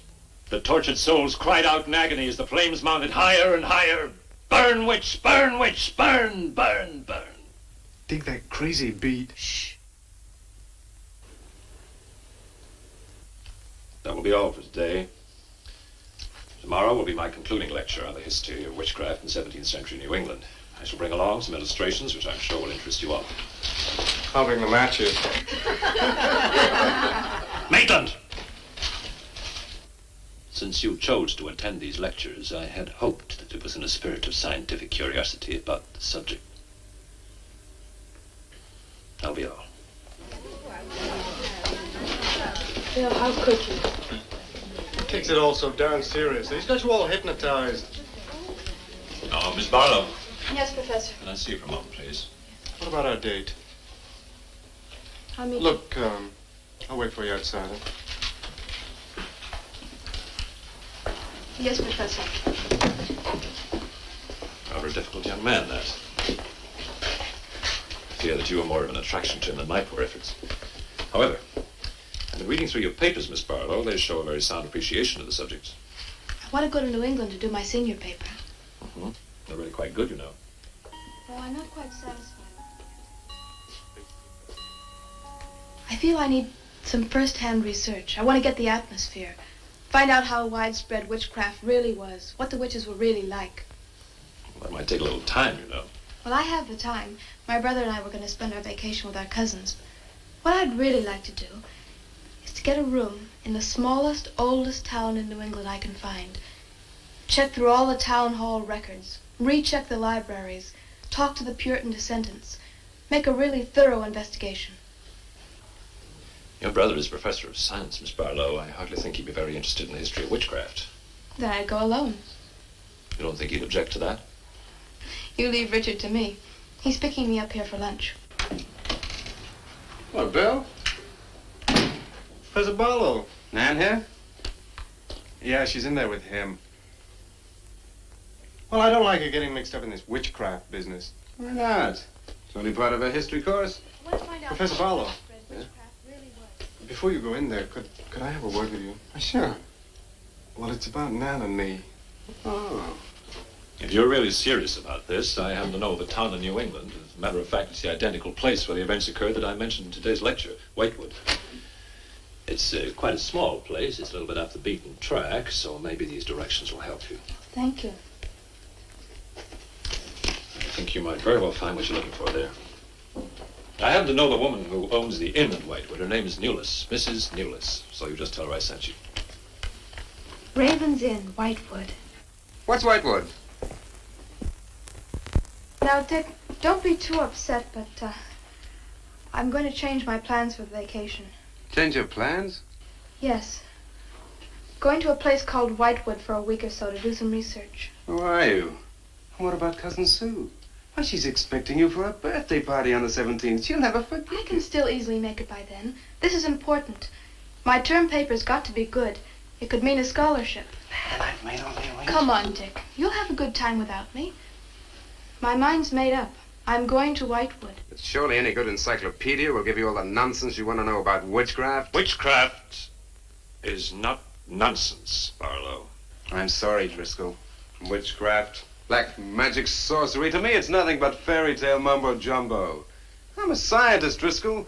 I believe what I can see, what I can feel and touch. The basis of fairy tales is reality. The basis of reality is fairy tales. Well, As a scientist, you should be familiar with that quotation. Yeah, well, I don't believe that somebody in Chicago can die of a heart attack because some woman in New Orleans sticks a pin in a wax doll. Maybe you don't, but practitioners of voodoo claim otherwise. Dick, you're just being difficult. No. When I look into a microscope, Driscoll, I see bacteria swimming, fighting, existing. That's real. These witches that were persecuted and burnt in the 17th century were real, too, but they weren't witches. They were pitiful human beings, victims of hysteria. There are many eminent scholars who have documentary proof of the actual practice of witchcraft. Yeah, but how effective was this practice? Did any of these eminent scholars ever meet a real practicing witch? Did you ever meet a witch, Driscoll? Perhaps. Oh, come on, you're an historian. No witch ever survived the burning at the stake for all that pact with the devil.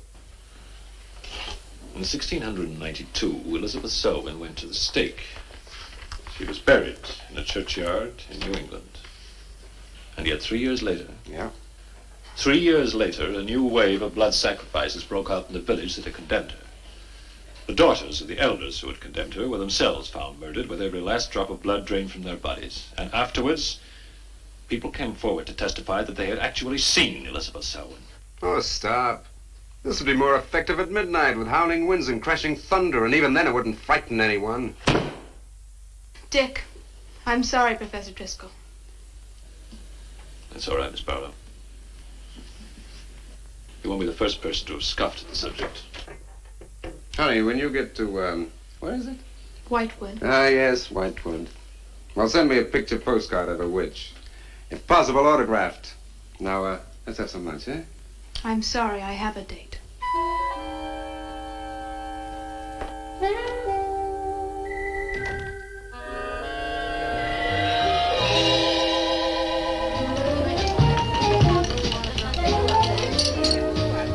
Nan, darling, I still don't see why you have to go off to this Whitewood place. Now, I thought we were going to have some time together during this vacation. You know I want to be with you. It's just this is important. Look, what the heck can you find that hasn't been found before? I don't know. It's just that maybe, hidden in some attic or buried in some old antique shop, there's something that might give a whole new outlook to the subject. Oh, what new outlook can there be? You're a science student, honey. You know how important research is. But this isn't about anything real. This is just superstitious people burning silly old women. But suppose the women weren't silly. Suppose they really had a pact with the devil. A pact that could have supernatural power. Oh, come on. What kind of power? I don't know.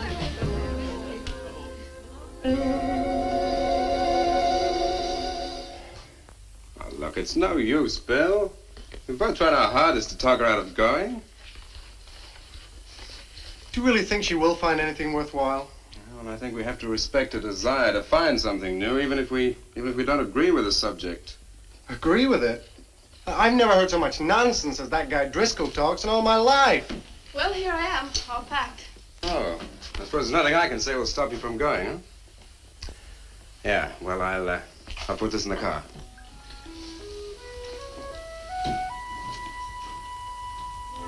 I still hoped you'd change your mind, Nan. Don't worry, darling. I'll be back as quick as I can, and I'll write. Well, don't forget me altogether, huh?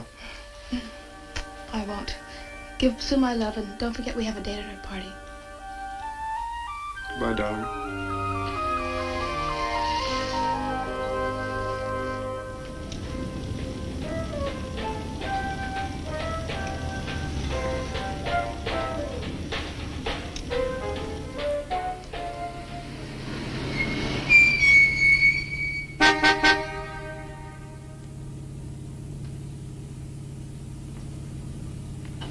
Excuse me, can you help me? I seem to be lost. Sure, if I can. I'm looking for the Wamport Road. Wamport Road, hardly anyone uses that anymore.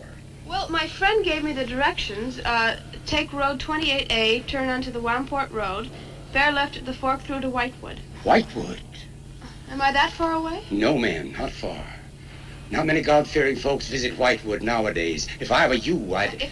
If you'll excuse me, I'm in a hurry. Which way is it? Well, follow this road about 2 miles. You come to a fork. There'll be a sign, Wamport Road. Turn left, keep straight. There'll be Whitewood. Thank you very much.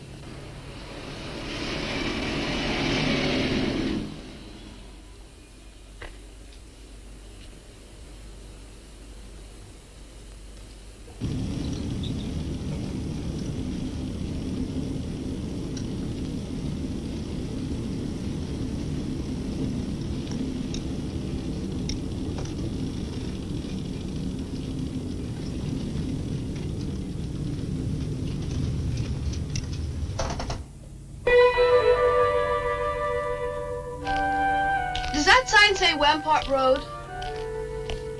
Wamport Road, yes. Oh, good. I was afraid I missed it. Is it Whitewood you seek? Yes. I do. Would I be imposing if... No, of course not. Get in. Thank you.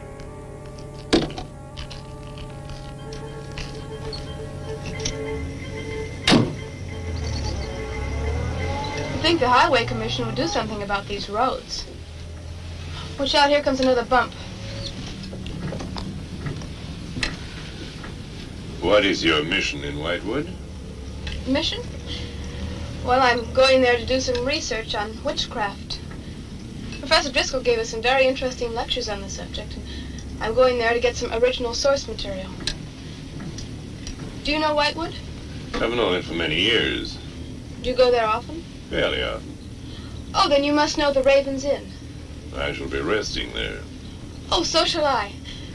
Oh, my name's Nan Barlow. My name's Jethro Keene. Pleased to meet you. Pleased to meet you.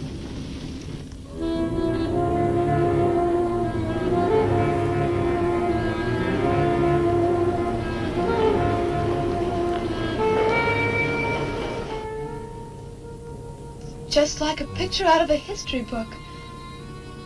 I feel as though I were in the 17th century. Why hasn't Whitewood been written about? It's off the beaten path. Few tourists come here. For Whitewood, time stands still. Look at that church. Must have been beautiful. What a shame they let it get so run down. Straight on? Yes, follow the road around.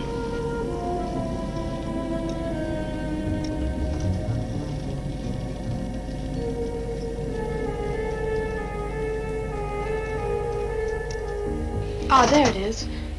What a lovely old building. 17th century, at least. How picturesque can you get? Right by the graveyard. Yes, it has not been used for more than 200 years. Any witches buried there? There are indeed. All in a section of unconsecrated ground. Spooky, isn't it? Well, keep your fingers crossed for me, Mr. Keene. I hope Mrs. Newlis has that room.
Oh, I didn't hear you come in. Are you Mrs. Newlis? Oh, I'm Nan Barlow. I was told I might find a room here. I was recommended by a friend of mine, Professor Driscoll. Perhaps you know him. That will be all, Lottie.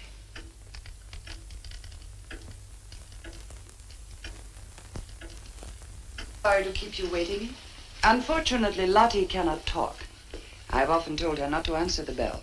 Oh, poor thing. Then you're Mrs. Newlis. I am. May I help you? Yes, I'd like to have a room here for 2 weeks. The hotel is quite full. Oh, the guests are never about at this time of the day. Well, I'm a student of Professor Driscoll's. He told me if I mentioned his name, I'd have no trouble. Well, there is a room I could let you have. It's just off the lobby. Oh, thank you. Oh, Mrs. Newlis, that plaque. Is it true that Elizabeth Selwyn was really burnt here for being a witch? She was? And do you believe she was a witch? Come along. I'll show you to your room.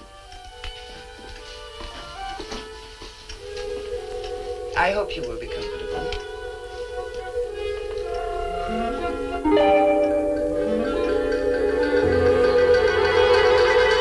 Yes, it is a nice room. The previous occupants have always found it most agreeable. Well, if there's anything you should need, just ring the bell for me at the desk. Thank you.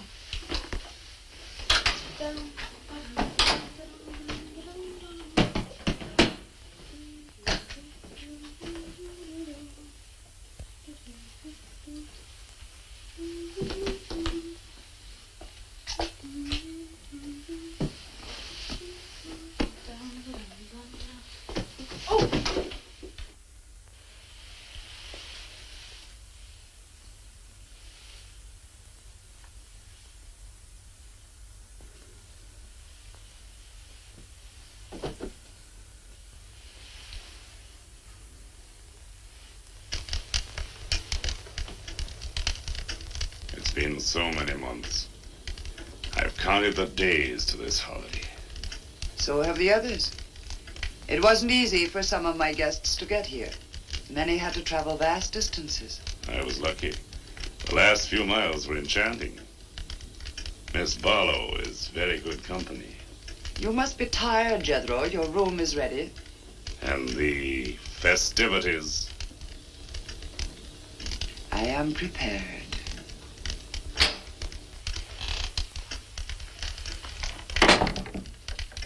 Oh, Mrs. Newlis. I thought I'd have a short look around town. I won't be gone long. I think you'll find the church interesting. Unfortunately, it no longer has a congregation.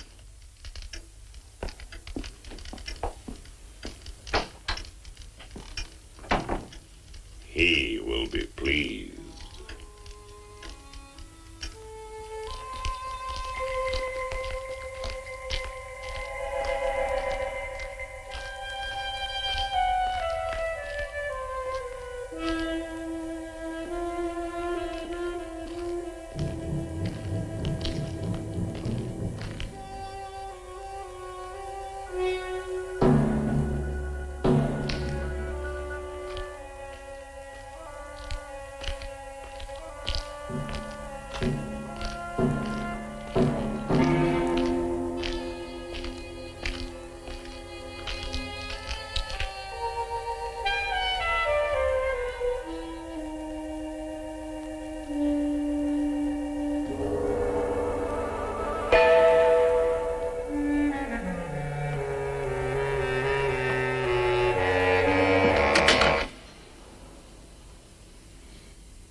I'm told this was once a house of worship. It is still a house of worship.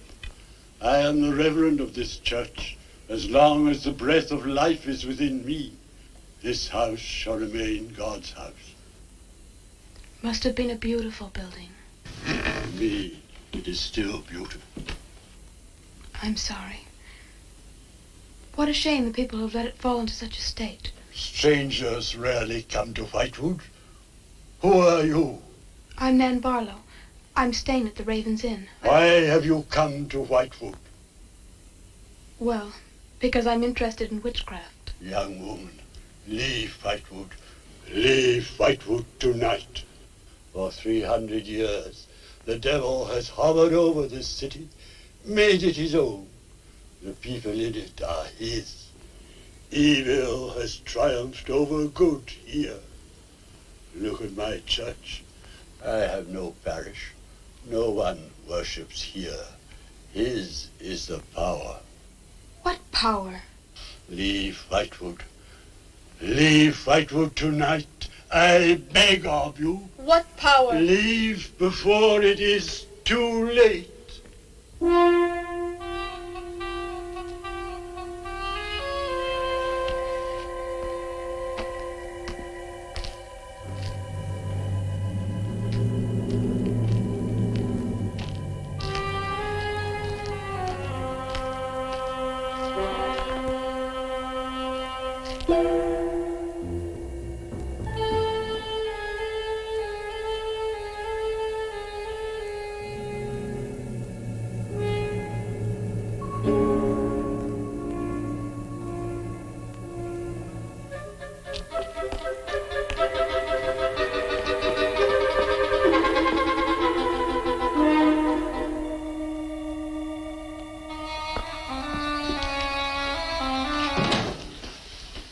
Good evening. Good evening. Please excuse the mess. We haven't been open long. You have some very interesting things here. Yes, they belong to my grandmother. When she died, I came back to sort things out. Oh, I'm sorry. Then you don't live here? No, my family lived here for generations, but I've just been back a few weeks. Would you like to have a look around? Thank you. Oh, I didn't mean to frighten you when I came in. It's just that all the people I've met here have acted like I'm a person from another world. They don't see many strangers here. And I had the most, unusual experience with the Reverend. He barred my way from the church. And he talked to me about a curse. And he warned me to leave Whitewood. Can you explain that? No, I can't. Does he often act that way? He's my grandfather. Oh, I'm sorry. Oh, it's all right. It's happened before with strangers. Oh, the lack of parishioners and loss of his sight has made him bitter and suspicious. I'm afraid what with him and the town, I was very scared. When I saw your lights, I made a dash for them. I'm glad you did. Do you have any books or pamphlets on witchcraft? You do, don't you? A friend of mine... Well, we have a collection gathering dust, but why on earth would you be interested in... Oh, I'm sorry, it's really none of my business. No, that's all right. I'm studying it in college, and I've come here to write my term paper. Well, just wait. I'll see what I can find.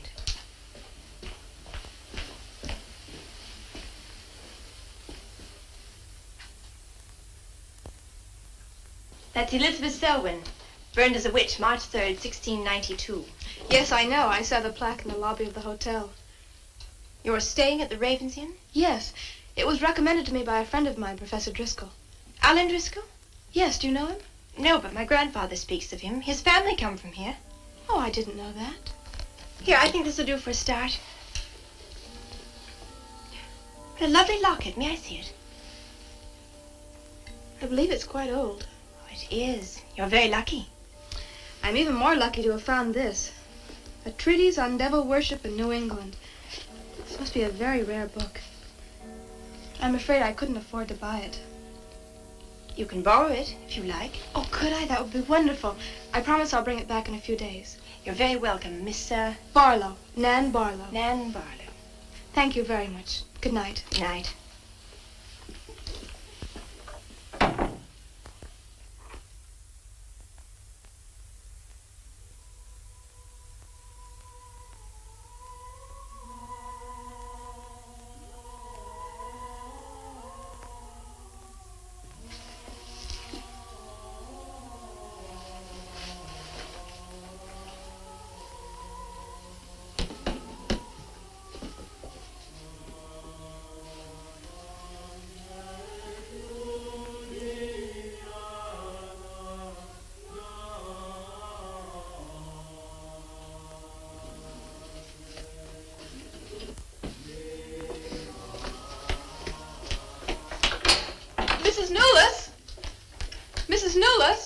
Yes, Miss Barlow? I've heard some strange noises in my room. Oh, possibly the water and the pipes. This is a very old inn. No, it seemed to be coming from the cellar underneath.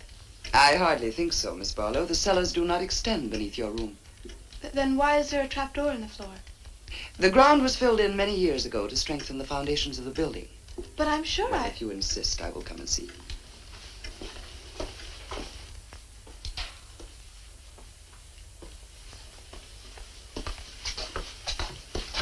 I don't hear anything. Well, just a few minutes ago. Never mind, I'm sorry. You're welcome. But you can see for yourself there is no ring in the trapdoor because there is no reason to lift it. There is nothing underneath but earth.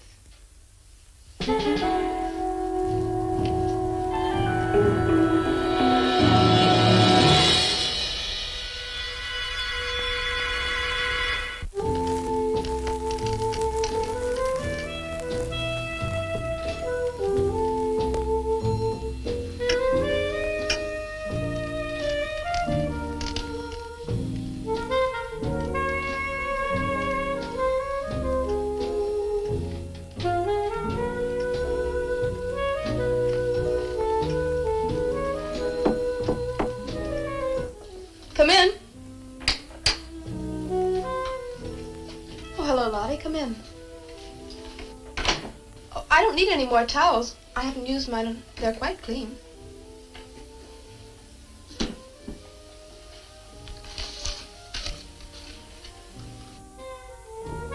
Lottie, I've told you before not to bother the guests.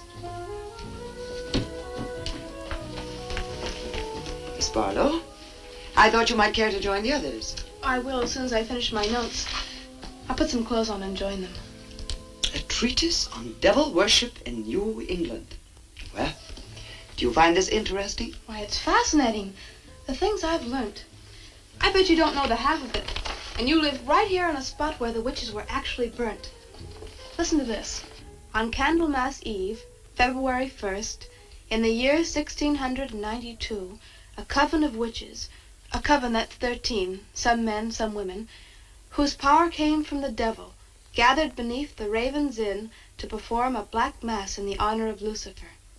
The witch Elizabeth Selwyn, later to be burnt at the stake, marked a young girl for sacrifice by obtaining an object of value belonging to her with which to call her, and leaving in its place a dead bird and a sprig of woodbine. The witches sacrificed her on the altar and drank her blood at the hour of 13. What's the hour of 13? Well, personally, I have never heard a clock strike more than 12. Now, how about joining the dancing? In a little while, I promise.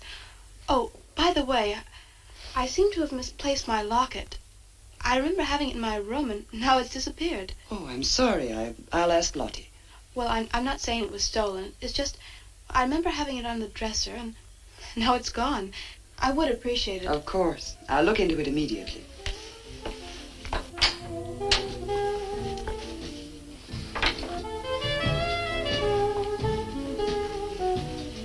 Lottie, I have warned you too often about annoying our guests. If you disobey me again, I shall turn you out. And if I turn you out, there will be no place for you anywhere. You do understand, Lottie, don't you?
Ah, Miss Barlow.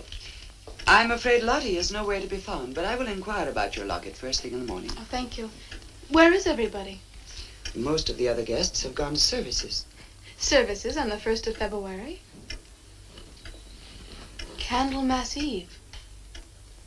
The night when the witches mocked the rituals of the church. Are you all right, Miss Barlow? Yes, quite. Thank you. Good night. Good night, Miss Barlow.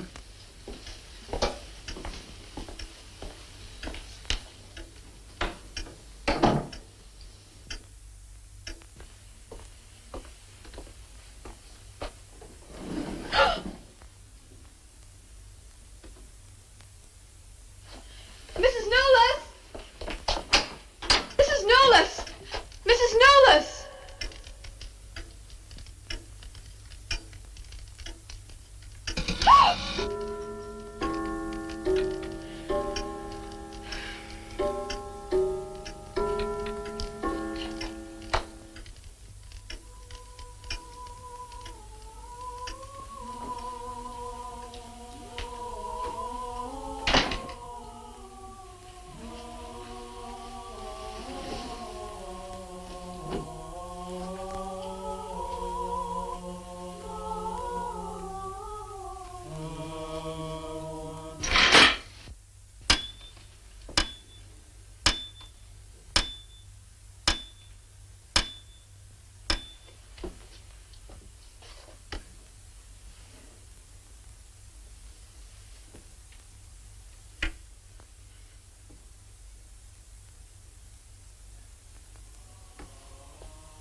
I am Elizabeth Selwyn.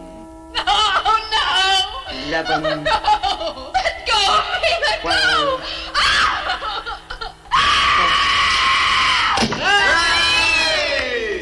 Happy birthday to you. Happy birthday to you. Happy birthday, dear Susie. Happy birthday to you.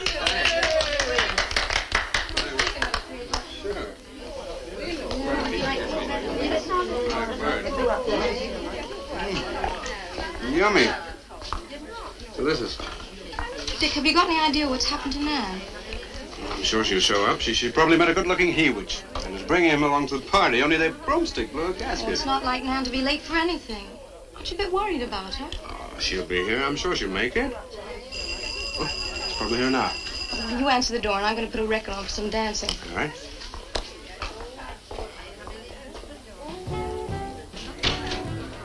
Hi, Dick. Bill. Oh, what's the matter? You expecting somebody else? Oh, yes, Nan. Look, come in, come in. Well, Nan, didn't she hear you? We made a date to meet here before she left for Whitewood. Well, she probably got held up. Look, give me your coat, huh? Ah, Nan was never late for anything in her life. Relax. Take it easy. Join the party. She'll be here. Dick. Dick, I haven't had a letter from Nan in over 2 weeks now. She's probably been too busy working on her paper. No, there's something wrong, I know it. Look, will you do something for me? Hmm? Ring up Whitewood, will you? Ask him if she's left. You serious? Yes, I am. Okay.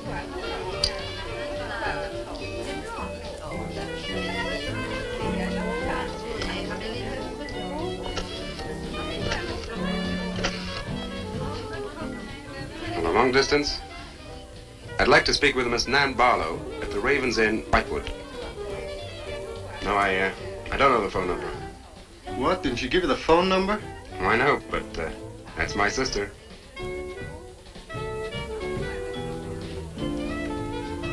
They say there's no such place as the Raven's Inn. But that's crazy. She's staying there. Give me the police.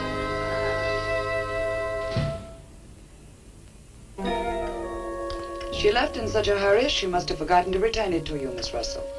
She seems such a nice girl, too. Wouldn't have thought she was the sort who'd forget to return a book. We cannot always judge by our first impressions, can we? I'm not usually wrong about the people I lend my books to. Well, perhaps you'll be more careful in future. Thank you for letting me have it. Remember me to your grandfather.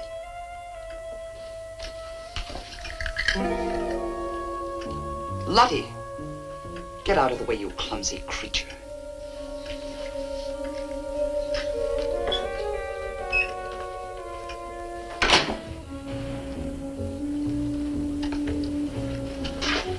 Can I help you?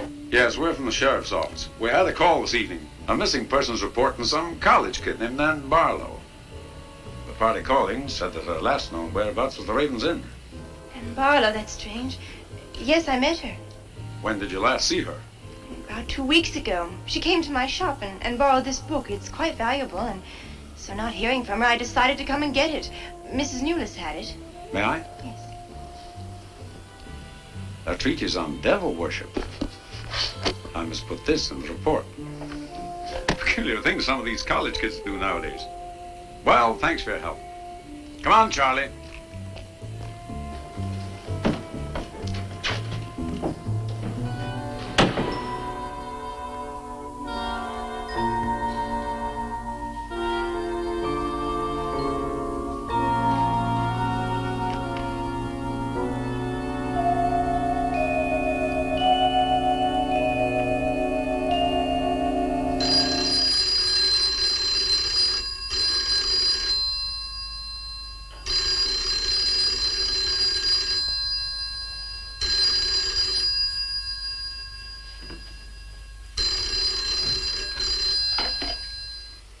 Hello?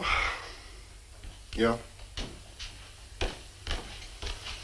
It's police. Yeah? Okay, thanks. Thank you. What? The police sent a car out to the Raven's Inn. And checked out 2 weeks ago. I don't get it. Well, neither do I. Look, these are Nan's books and papers. Go through them. See if you can find anything which might give us a lead. I'm going to pay a visit to a colleague of mine.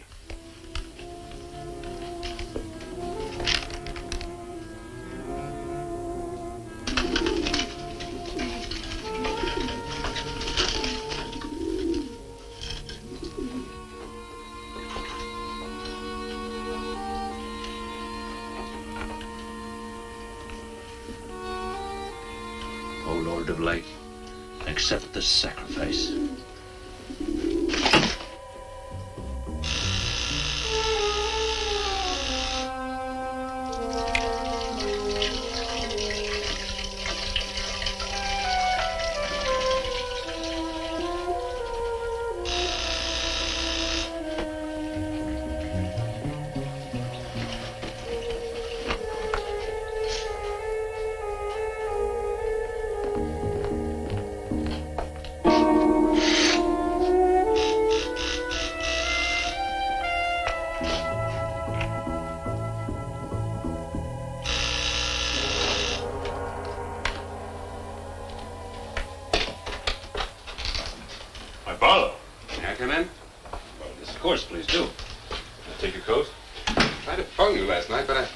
You weren't in.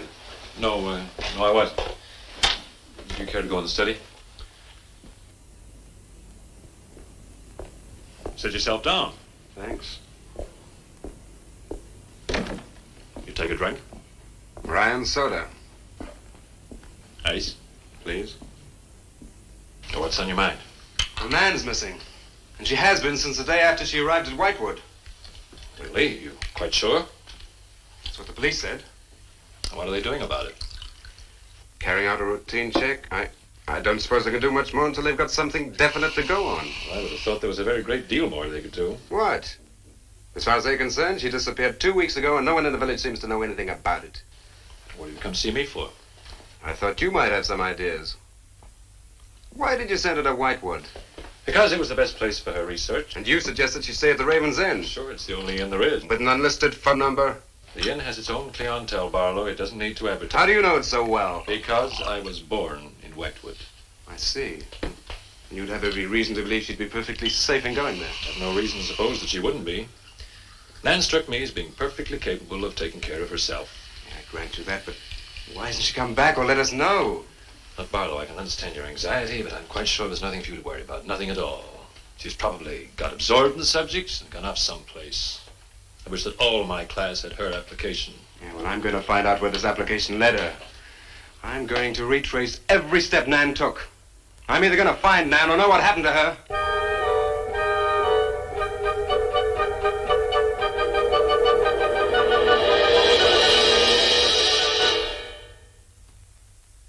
I can't stop you from going. No. I'm not afraid. Afraid? Why? Well, if anything did happen to your sister and somebody else went along to try and find out about it. Same thing might happen to them? Possible. You seem to think something happened to my sister then. No, I just think you're jumping to conclusions, Barlow. Maybe, but I shall find her. Professor Driscoll, Yes. I don't like to disturb you, but may I see you? Well, of course, please come in. Good luck in Whitewood. Thanks. I'm sorry, but did you say he was going to Whitewood? Yes, he is. It's silly to be surprised, but I've just come from Whitewood. Really? Quite a coincidence. My own family happens to come from Whitewood. As a matter of fact, I was born there. Yes, I know. Please sit down. Thank you. Do you care for a drink? No, thank you. I think you know my grandfather, the Reverend Russell. Russell? Why, yes, of course I do. How long have you been living in Whitewood? Since my grandmother died a few weeks ago. Oh, I'm sorry. Well, now, how can I help you? I've come about a pupil of yours, Barlow, Nan Barlow. Yes? She came to Whitewood 2 weeks ago. I met her and liked her, and she told me that she was a student in one of your classes, that you recommended that she stay at the Raven's Inn. That's quite right, I did. Well, that's what I've come to see you about. On the day after she arrived, she disappeared. Oh? Later, the police came asking questions. Her family were worried. I thought you might have their address. And why do you want her family's address? Because I have something of hers I want to return. Well, you just leave it with me, and I'll make sure they get it safely. Well, I don't want to trouble you. If you just give me their address. As you wish. Her address is Dorchester Street, 225. She lives with her brother. As a matter of fact, he's a colleague of mine. You just met him. He was leaving when you arrived. Now, if you'll excuse me, I've got a lot of work to do. I'm rather a busy man at the moment. Of course, thank you for your help. Not at all. I hope it achieves something. Well, you will remember me to your grandfather, won't you? Yes, of course. Goodbye. Goodbye, Miss Russell.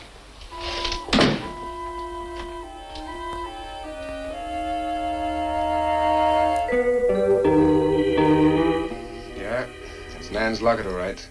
As far as I know, it's unique. I gave it to her. Where did you get it? The servant at the inn gave it to me. It was strange. I don't think she wanted Mrs. Newless to know I had it. Mrs. Newless? Oh, she runs the inn. Well, why did you come here, Miss Russell?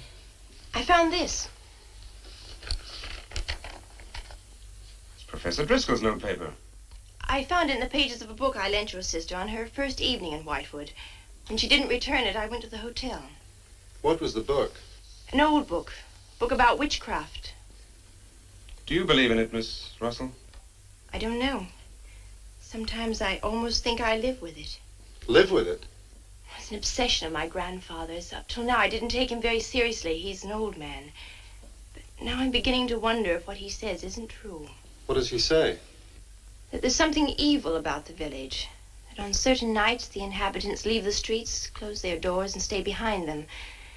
That on these nights, the dead come to life. Nights like Candlemas Eve? What do you know about Candlemas Eve? It's in one of Nan's books.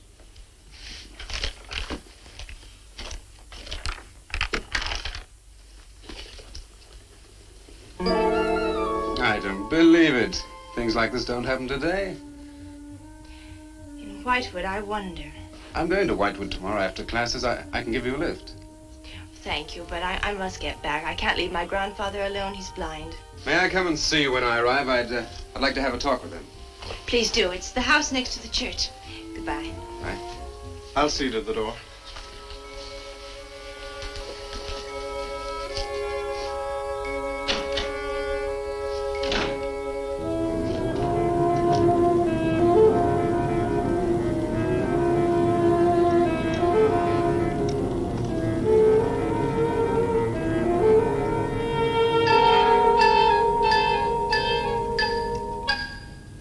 Would you be going to Whitewood?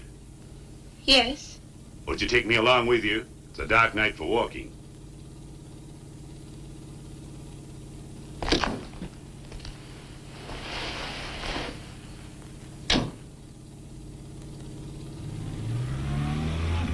You're the Reverend Russell's granddaughter, aren't you? Yes, how did you know? I know a great deal about Whitewood. Have you ever been there? Now and then. Never seen you. To see me is a special privilege. It's reserved for a chosen few. What does that mean? We'll soon be at Whitewood now.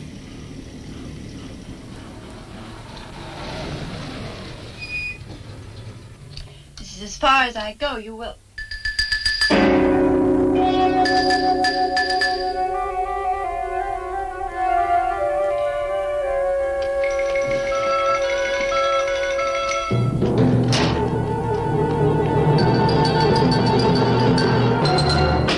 She's pretty, too. Yes, she is. Very pretty.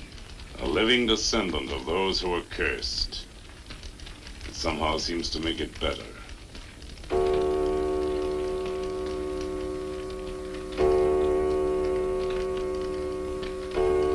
Another day. And tomorrow. The witch's Sabbath.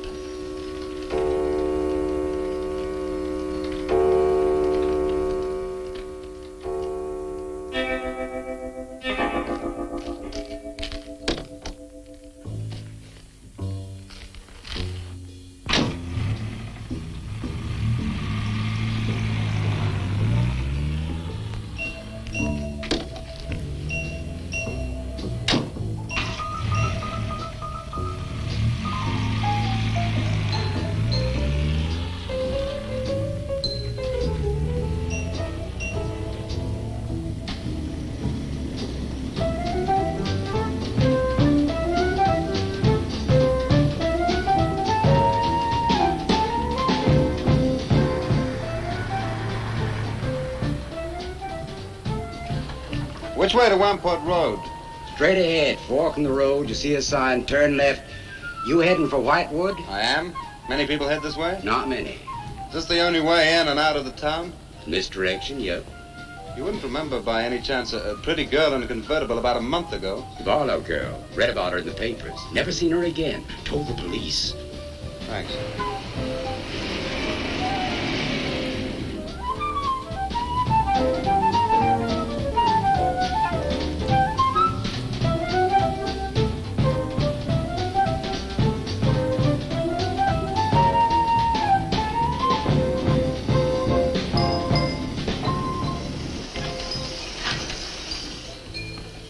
Could you tell me the way to Whitewood, please? Another one. Straight ahead. Fork in the road, you see a sign, Warmport Road. Turn left, takes you right in. Well, thanks. Let me warn you, young fella, they don't like strangers in Whitewood. Okay, fine. Thanks very much.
Good evening.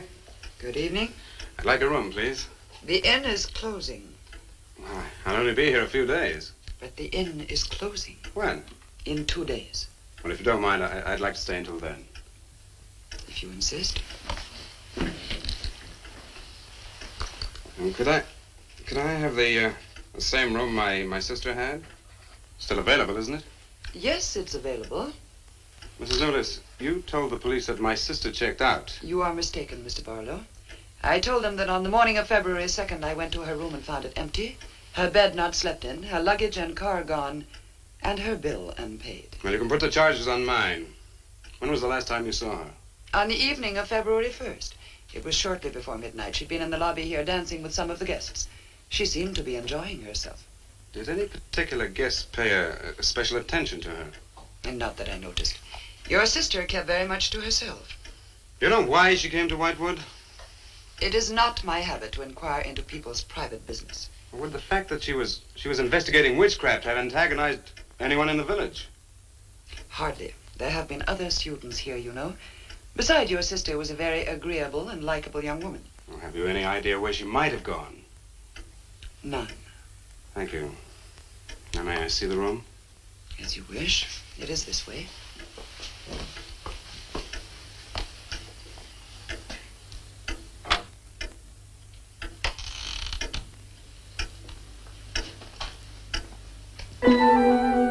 If you should need anything and I am not at the desk, you have only to ring the bell. Thank you.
so glad you've come. I saw your car outside the Ravens Inn earlier. I wondered what had happened to you. I've been talking with Mrs. Newless, and then I took a walk around the village. Find out anything? Everyone here seems to be afraid of something. And you don't think it's just my imagination? I don't know. Who's to say where imagination ends and truth begins? It's nothing tangible. It's just the way they look at you. I felt it too. May I see the book that Nan borrowed? Yes, I put a marker between the pages where she must have stopped reading. Just sit down and I'll tell my grandfather you're here. Thank you.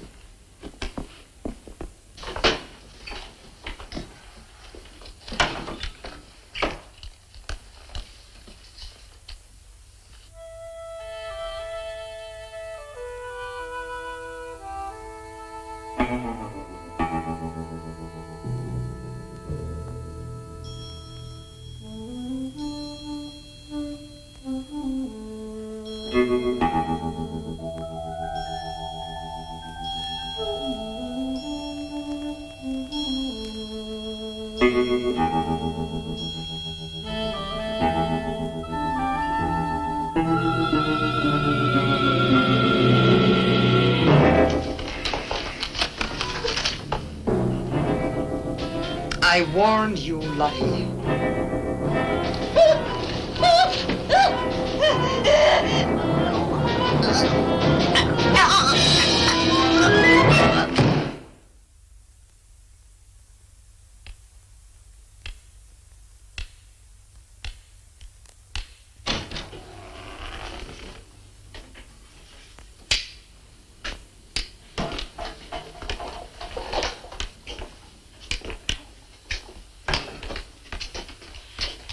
Grandfather, this is Mr. Barlow.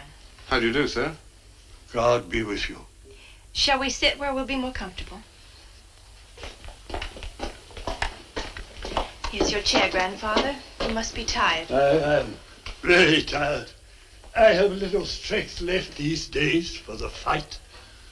Won't you sit down? I'll make some coffee. The fight against what, Mr. Russell? Against the evil that besets this village. The people are creatures of the devil. They know no other God. You mean they worship Satan here? Today? Satanism was never stronger than at the present time. For 200 years, the people of Whitewood have carried out rituals that mock the church's teaching. I find it very hard to believe, sir. Do not doubt, my son. It is real enough. For years I struggled against the witches. Their master took away my sight. Seems incredible. I have tried to convince others. They too found it unbelievable. But I know these people have a pact with the devil to worship him and do his works.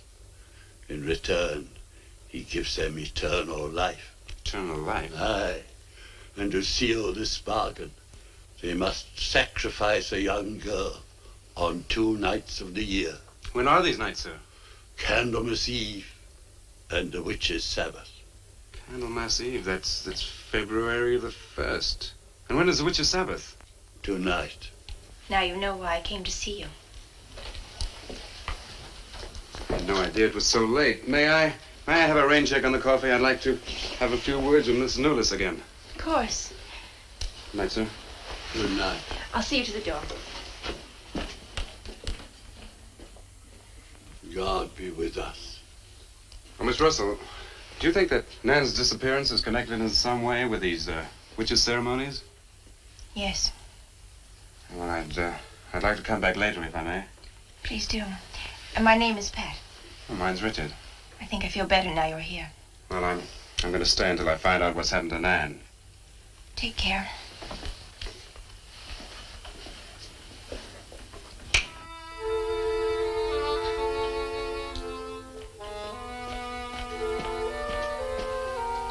Now drink your coffee before it gets cold.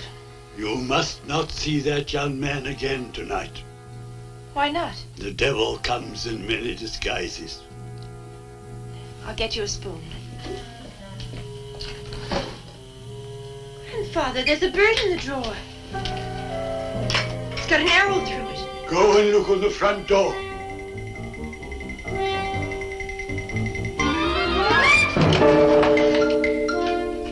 There's a sprig of wood inside. Shut the door quickly. Grandfather, what does it mean? Now listen, my darling. This is their sign, the witch's sign. What can we do? We must leave here. Leave here immediately.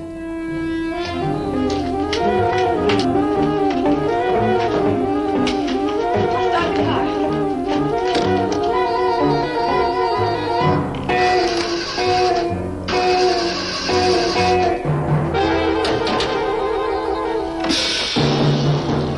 Something's wrong. They've wrecked the car. Barlow! Phone Barlow!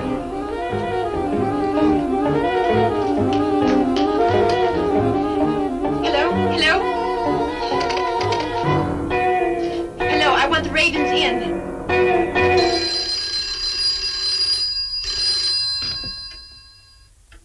Yes, Mrs. Newless. Mr. Barlow. That for me? Yes. Hello? Dick? Dick, I'm in terrible danger. We've got to leave Whitewood at once. Danger? But from what? We've got to leave... Pat! Please help me! Patricia! Pat!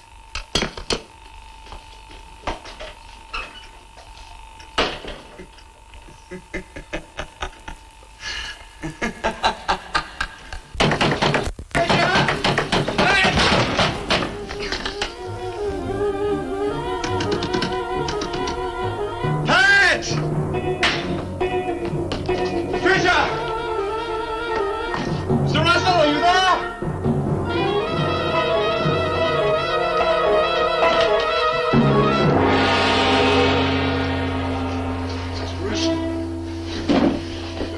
What's happened, Mr. Russell? The witches. The witches have Patricia. Destroy them. Mr. Russell, how? The shadow of the cross. Use the cross. I adjure thee, O creatures of salt, by the living God. Mr. Russell.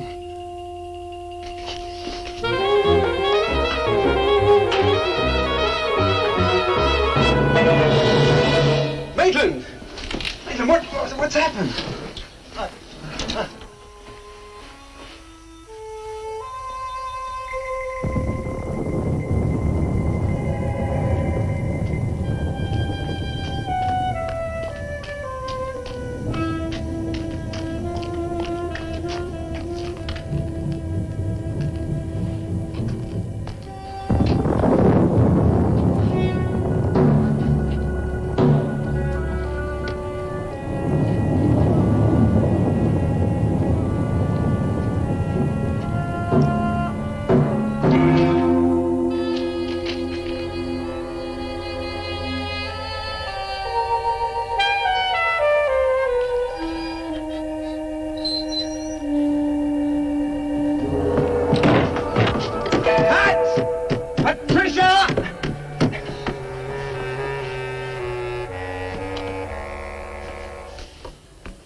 Hello.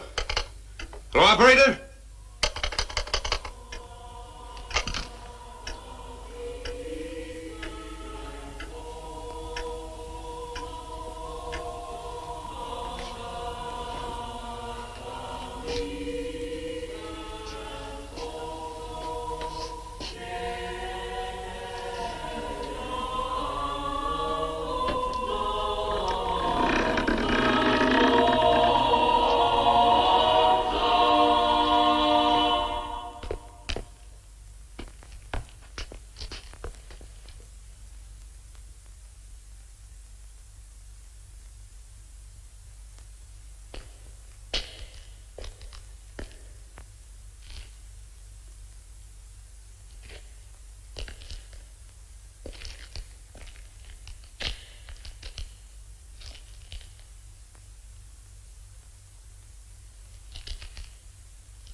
been waiting for you. Dick, these are the dead who killed Nan. Barlow. Help me.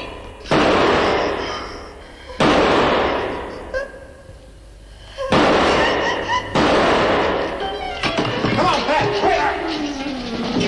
Dick, right.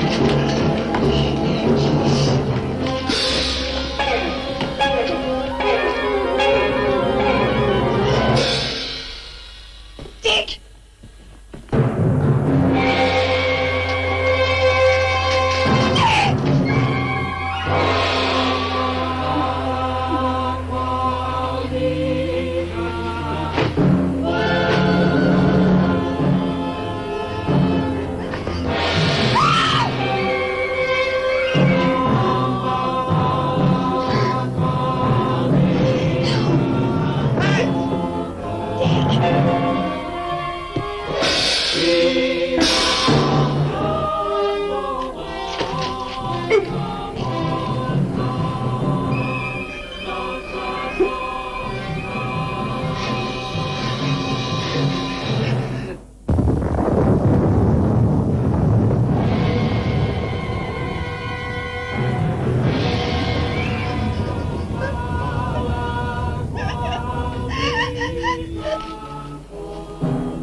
Maitland! Get to a cross! A cross!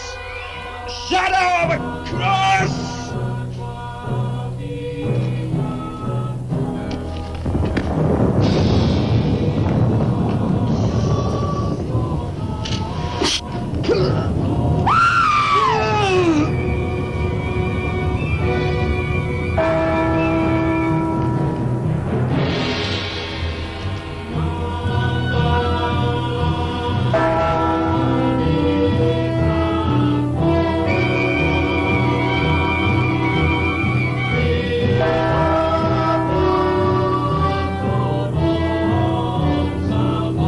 Dick, he's moving.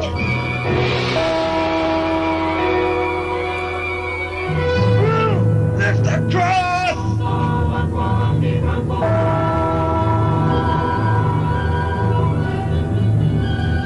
Quick.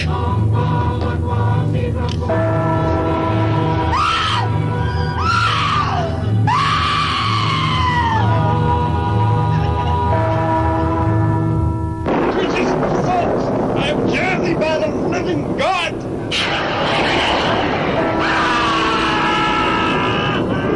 Back from the cross! Come nearer, Bill!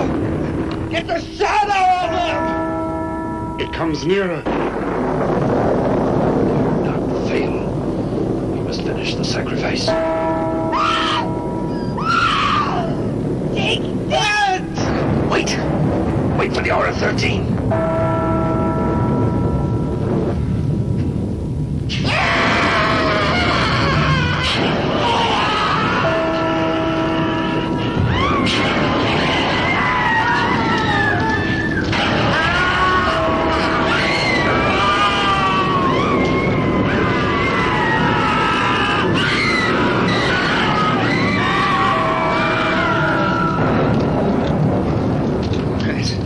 You right? I think so.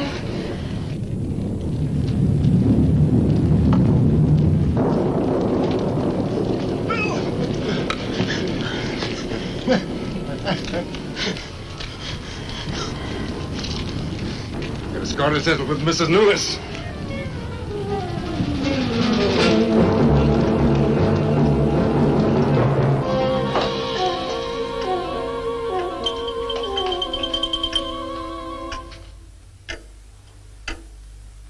You stay here.